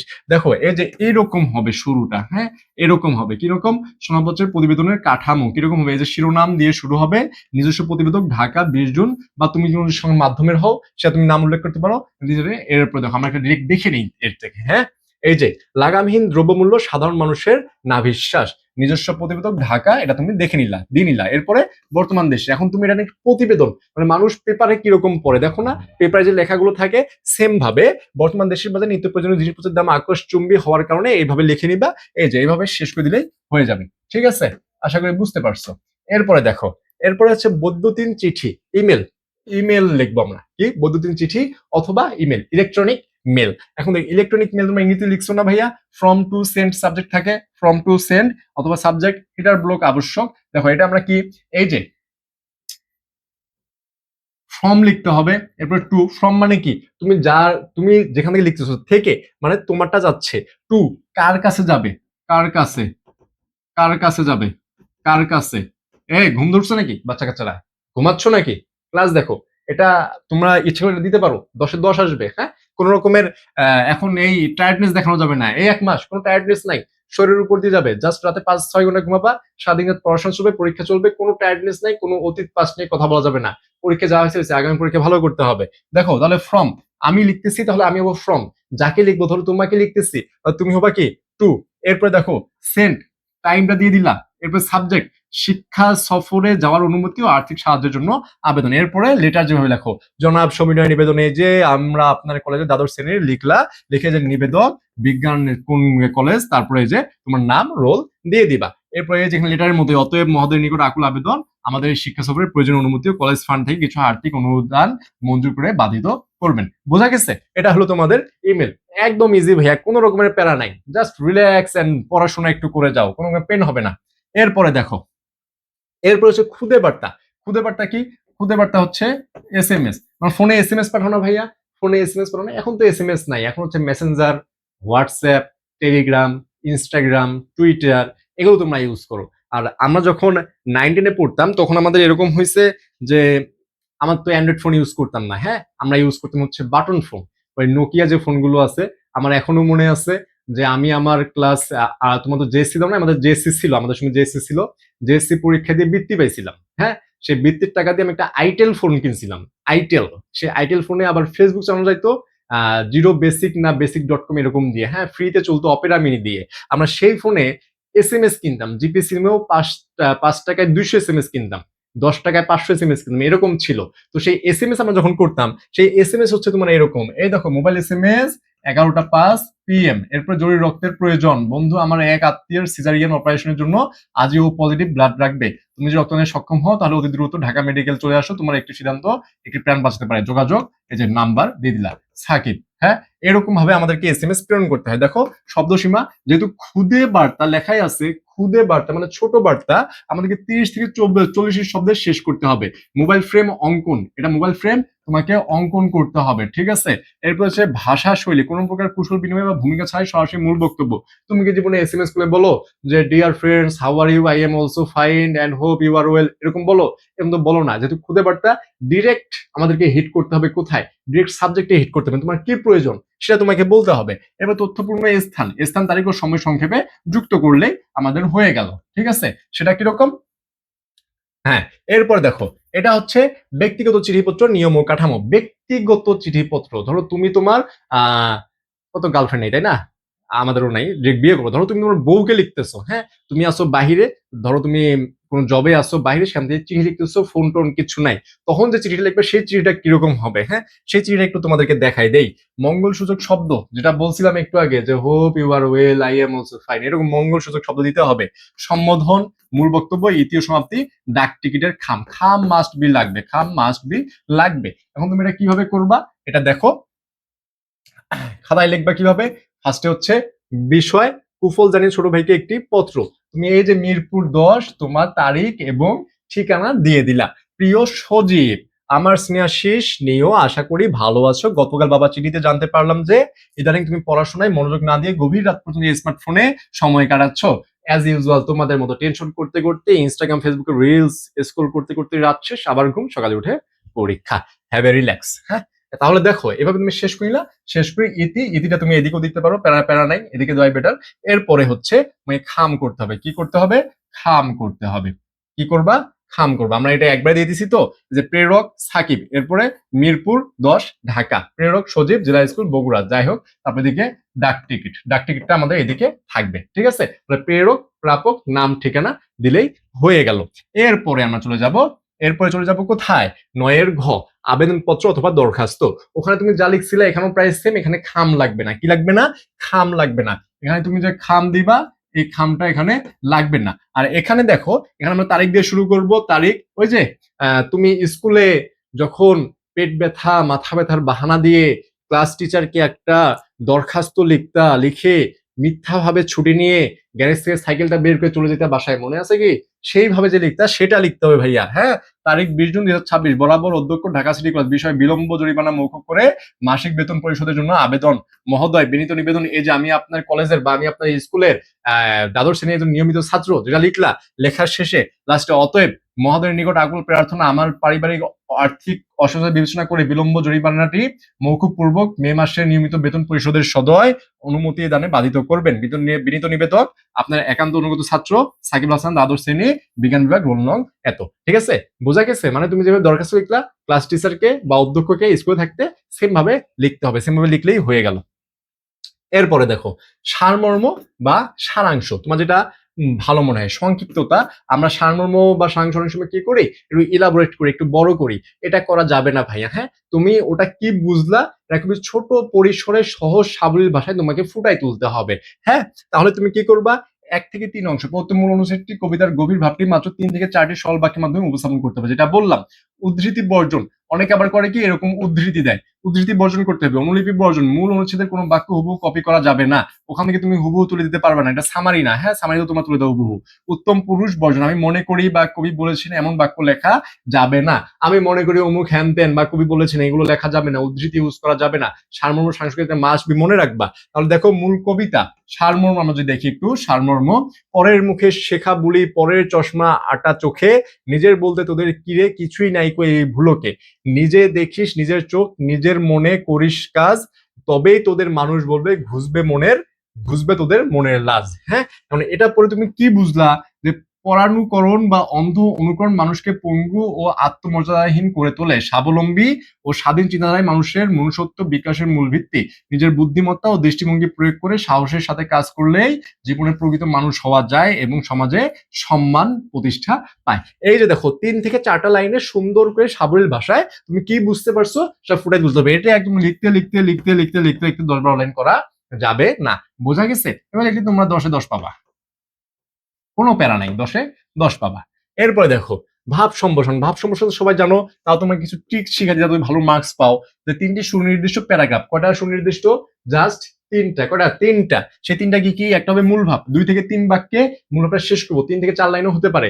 মূল ভাব মানে মূল কি ভাবটা বোঝাইছে সেটা। এবার হচ্ছে সম্প্রসারিত ভাব, এখানে মনের মাধুর্য মিশায় তুমি ইলাবরেট করবে, মনের মাধুর্য মিশায়, হ্যাঁ। এরপর হচ্ছে মন্তব্য বা উপসংহার, উপদেশমূলক বক্তব্য, সেখান থেকে তুমি কি শিখলা, আমাদের কি শেখা উচিত সেটা তুমি এখানে দিয়ে দিবা। খাতার প্রেজেন্টেশন টিপস কি? দেখো, যে মূলক লেখার অংশটি যেন অত্যন্ত আকর্ষণীয় সারগর্ভ হয়, এটি দেখেই পরীক্ষক আপনার লেখার গভীরতা বুঝতে পারবেন। মানে ফার্স্ট যে ইম্প্যাক্টটা পড়বে সেটা হচ্ছে একটা মেন ফ্যাক্ট, হ্যাঁ। এই জন্য তোমার ফার্স্টে যদি ভালো হয় ভাব সম্প্রসারণ, তাহলে স্যারের মনটা একটু গলে যাবে, আবেগ আপ্লুত হয়ে যাবে, তখন দেখা যাবে যে তোমার পুরো ভাব সম্প্রসারণ পড়ে স্যার একটু ভালো মার্কস দিবেন, হ্যাঁ। এরপর সম্প্রসারিত ভাবাংশের মূল বাণীতে আড়ালে থাকা গভীর সামাজিক নৈতিক সত্যটি উন্মোচন করতে হবে। লেখার ভাষা হবে অত্যন্ত গুরু গম্ভীর এবং ব্যাকরণ সম্মত প্রমিত সাধু বা চলিত রীতির প্রমিত রূপ। তোমরা তো সাধু কেউ ইউজ করো না, চলিত ইউজ করাই বেটার। তাহলে পুনরাবৃত্তি বর্জন, এখানে একটা হচ্ছে মাস্ট বি মনে রাখতে হবে, মাস্ট বি মনে রাখতে হবে। সেটা কি ভাইয়া? সেটা হচ্ছে পুনরাবৃত্তি বর্জন, যে আবার একটা লাইন লিখছো, আবার লিখতেছো, আবার লাস্টে দিছো, এরকম পুনরাবৃত্তি করা যাবে না। বোঝা গেছে কি? তাহলে দেখো যে ভাব সম্প্রসারণ কিভাবে লিখবা। কীর্তিমানের যে বিষয় ফার্স্টে তো দেয়া থাকবে, কীর্তিমানের মৃত্যু নেই, এর ভাব সম্প্রসারণ, এটা তুমি কীর্তিমানের মৃত্যু নেই, এটা খাতার একদম হেডিং এ দিবা, একদম হেডিং এ এটা দিবা, একদম হিডিং এটা দিয়ে নিলা। দেওয়ার পরে মূল ভাব, মানুষের পার্থিব শরীর নশ্বর হলেও তার সৎকর্ম, মূল ভাব লিখলা। সম্ভাষিত ভাব মন্তব্য, এটা তোমাদের ছোট করে দিচ্ছি, এত ছোট তোমাদের লেখা যাবে না, তোমাদের আরো ইলাবোরেট করতে হবে। জাস্ট তোমাদেরকে এই স্ট্রাকচারটা দেখাচ্ছি কিভাবে এটা লিখতে হয়, হ্যাঁ। এরপরে দেখো, এরপরে হচ্ছে সংলাপ রচনা। সংলাপ, সংলাপ মানে কি? সংলাপ মানে হচ্ছে ডায়লগ। কি? ডায়লগ। ইংরেজিতে ডায়লগ লিখছো না, সে ডায়লগ রচনা আমাদের করতে হবে। যৌক্তিক ভারসাম্য থাকতে হবে, নাট্য গুণ স্বাবলম্বিতা, বিরাম চিহ্ন, কোলন সমান্তরাল, আর হচ্ছে আদর্শ দৈর্ঘ্য। 10 থেকে 12 জোড়া সংলাপ উভয় পক্ষের থাকতে হবে। 10 থেকে 12 জোড়া সংলাপ উভয় পক্ষের থাকাটা হচ্ছে সবচেয়ে বেটার, একটা স্ট্যান্ডার্ড, একটা ব্যালেন্স এখানে হবে। সোশ্যাল মিডিয়ার কুফল নিয়ে দুই বন্ধুর সংলাপ, বিষয়টা গেল। এখন এই যে রাফি সজীব এইভাবে চলতে থাকবে, লাস্টে যে তুমি শেষ করবে ডায়লগ যেভাবে লিখছো সেম ভাবে, এখানে অন্য কিছু নাই। এরপরে দেখো যে খুদে গল্প রচনা। খুদে গল্প মানে হচ্ছে ছোট গল্প রচনা করতে হবে। শিরোনাম নির্বাচন, শিরোনাম তোমাকে নিতে হবে, নাটকীয় মোড়, টুইস্ট থাকতে হবে, বাস্তবমুখী প্লট, শিক্ষণীয় বিষয়। দেখো শিরোনাম, সততার সুবর্ণ আলো, সততার সুবর্ণ আলো। রবার্ট মিয়া ঢাকা শহরের এক দরিদ্র রিক্সা চালক, প্রতিদিন তার হাড় ভাঙা খাটুনি শেষে যা উপার্জন হতো তা দিয়েই কোনো মতে চলতো তার 3 সদস্যের অভাবী সংসার। জ্যৈষ্ঠের এক ভর দুপুরে এক তরুণ যাত্রী তার উপরে নাম থেকে তার রিক্সায় একটি পার্স ব্যাগ ফেলে যান। রোমান মিয়া অনেক ব্যাগটি এক মুহূর্তের জন্য ঠিক আছে আসে তার কোম্পানিতে একটি স্থায়ী পদের চাকরি দেন। তারপর নাটকীয়তা কি? সদা কখনো বৃথা যায় না, এটি জীবনের সেরা সম্পদ ও শক্তির উৎস। মানে হচ্ছে সে চাইলে তো এই পার্স বা ওয়ালেটটা সে মেরে দিতে পারতো, তাই না? ভিতরে তো অল্প কিছু টাকা থাকবে, যেহেতু ওয়ালেট ইউজ করে 20 টাকা তো থাকবে। সে মেরে না দিয়ে কি করলো? তার জন্য ওয়েট করলো, বা তার জন্য সেখানে থেমেছিল। সে যখন আসলো সে আবার তাকে পার্সটা ফেরত দিল।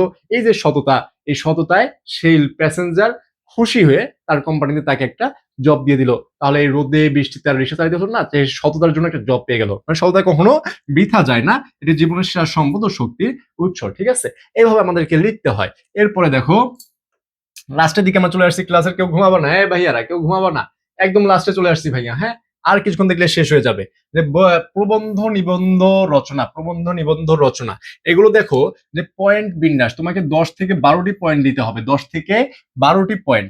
কবিতা ও উক্তির ব্যবহার, কালার হাইলাইটিং, আদর্শ দৈর্ঘ্য। তুমি নীল কালি ইউজ করতে পারো, নীল কালি ইউজ করতে পারো, কিন্তু লাল কালি ইউজ করা যাবে না। নীল কালি ইউজ করতে পারো পরীক্ষার খাতায়, হ্যাঁ। অনেকে বলো যে ভাইয়া নীল কালি বা কালার পেন ইউজ করা যাবে কিনা, তুমি লাল সার নীলটা ইউজ করতে পারো, কোনো রকমের প্রবলেম নাই। তাহলে দেখো যে এখানে তোমাকে ভূমিকা দিতে হবে, যে জুলাই অভ্যুত্থান নতুন বাংলাদেশ তোমাদের আদর্শ রূপরেখা। ভূমিকা তুমি দিবা, অভ্যুত্থানের প্রেক্ষাপট দিবা, ছাত্র জনতার ঐতিহাসিক আত্মত্যাগ দিবা, গণ অভ্যুত্থান, স্বেচ্ছার পতন, দেশ পুনর্গঠন, তরুণ প্রজন্মের ভূমিকা, উপসংহার। পানি লাগবে কারো পানি, দেখছো শহীদ মুক্ত, হ্যাঁ। তাহলে এই যে তোমাদের এই বিষয়গুলো, এগুলো একটু মাথায় রাখতে হবে যখন তুমি রচনা বা এই যে প্রবন্ধ নিবন্ধ রচনা লিখবা। এটা তোমার তো এখানে মার্কসটা তোমাদের একটু বেশি, তাই না? সেই হিসেবে তোমাদের একটু ভালোভাবে লিখতে হবে, কয়েক পেজ একটু ইলাবোরেট করে লিখতে হবে। যখন তুমি একটু বেশি করে লিখবা এবং তোমার এরকম পয়েন্ট গুলো হাইলাইট করা থাকবে, তোমাকে একটা জাস্ট জিনিস দেখাই দেয়। তুমি যখন এই যে ভূমিকা শুরু করবা, তুমি ভূমিকা এইভাবে শুরু করতে পারো। ধরো তোমার খাতা হচ্ছে, তোমার খাতাটা একদম দেখাই দেয় তোমার খাতা কিরকম হবে আর তোমাকে কিভাবে লিখতে হবে। ধরো তোমার খাতা হচ্ছে এরকম, এটা হচ্ছে তোমার খাতা, হ্যাঁ। তুমি এই যে এখানে ভূমিকা শুরু করলা, ভূমিকা শুরু করলা, করে এখানে আন্ডারলাইন করতে পারো, করে এই যে এখান থেকে শুরু করো ভাই, এখান থেকে এই সোজা খাতার কিন্তু এখানে আমার এতটুকু স্পেস আছে, তুমি এখানে হেডিং লিখছো, ঠিক আছে, এখানে হেডিং লিখছো, মানে এই যে এখানে কিন্তু এতটুকু স্পেস আছে, এরপর এখান থেকে লেখা শুরু করলা, লিখলা, খাতার একদম লাস্ট পর্যন্ত লিখতে হবে, যদি বাকি থেকে যায় হাইপেন দিয়ে নিচে আসতে হবে।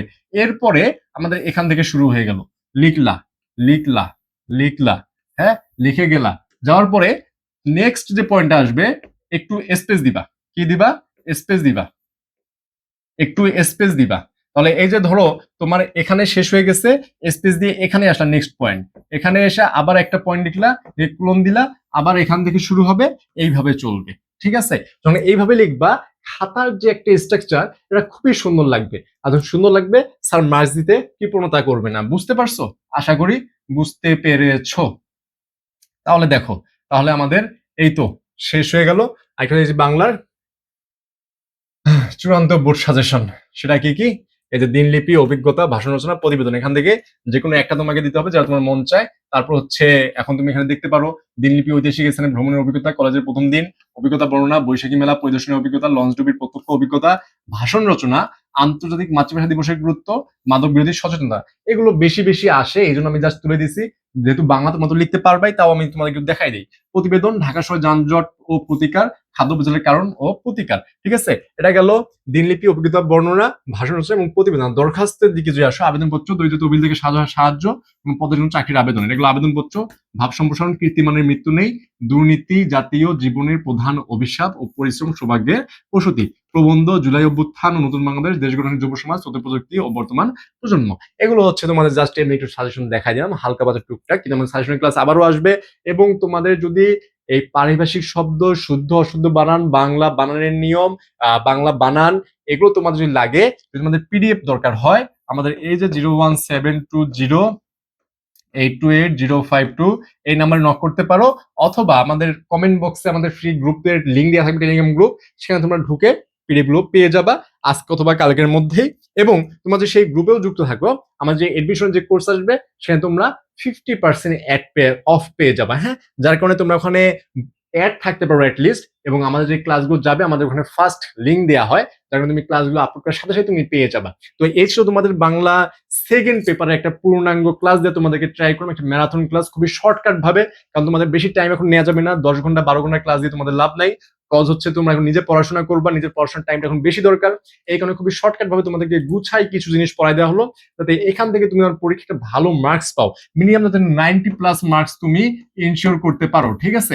এই কারণে তো শর্টকাট ভাবে বোঝানো হলো। এবং ভাই যাদের বাংলা ফার্স্ট পার্ট পরীক্ষা খারাপ হয়েছে, অনেকেই আছে Bangla first part, Bangla first part পরীক্ষা খারাপ হয়ে গেছে, তাহলে কি, এই যে খারাপ হয়েছে, তুমি এখন অনেকেই টেনশন করতেছো, শুয়ে আসছো মন খারাপ করে, ফেসবুকে স্ক্রল করতেছো, মন খারাপ করে কি হবে ভাইয়া, তুমি তো পরীক্ষা দিয়ে চলে আসছো, তাই না? মানে পরীক্ষা দিয়ে চলে এসে তোমার মন খারাপ করে বসে থেকে লাভ আছে? পাগল, এখন তোমাকে পড়াশোনা করতে হবে। তুমি বাংলায় ধরো যদি 75 পাও, বাংলা যদি 75 পাও বাংলা ফার্স্ট পার্টে, সেকেন্ড পার্টে তোমাকে 85 পাইতে হবে, যদি 85 পাও তখন তোমার দুইটা মিলে প্লাস আসবে, তাই না? তাহলে এই যে সেকেন্ড পার্টে তোমাদেরকে ভালো করতে হবে, ফার্স্ট পার্ট দিয়ে শুধু হবে না। ফার্স্ট পার্টে খারাপ হয়েছে, কোনো পেন নেই, সেকেন্ড বারে তুমি 90+ করে ফেলো না, ফাটাই দাও একদম, পড়াশোনা করবা, ফাটাই দিবা, এত ঘুমানোর কি আছে, এত অলসতা কেন, এত পাস্ট নিয়ে পড়ে থাকলে তো হবে না, পাস্ট ইজ পাস্ট, হ্যাঁ, পাস্ট ইজ পাস্ট, এখানে কোনো কথা নাই। জাস্ট পড়াশোনা করো, বাংলা দ্বিতীয়বার পরীক্ষা ভালোভাবে দাও, দুইটা যখন প্লাস হয়ে যাবে, রিল্যাক্সে বাকি পরীক্ষা দেওয়া শুরু করবে। ইংরেজি first part, second part, physics, chemistry, math, biology যত ক্লাস আছে সবগুলো ফ্রিতে পেয়ে যাবা।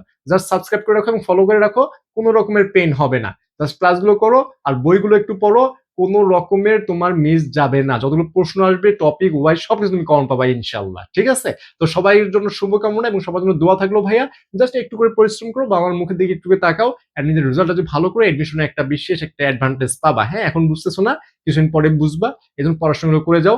আমারও গলা চলতেছে না, তো আজকে এই পর্যন্তই, দেখা হবে নতুন কোনো ভিডিওতে। আসসালামু আলাইকুম, ধন্যবাদ সবাইকে।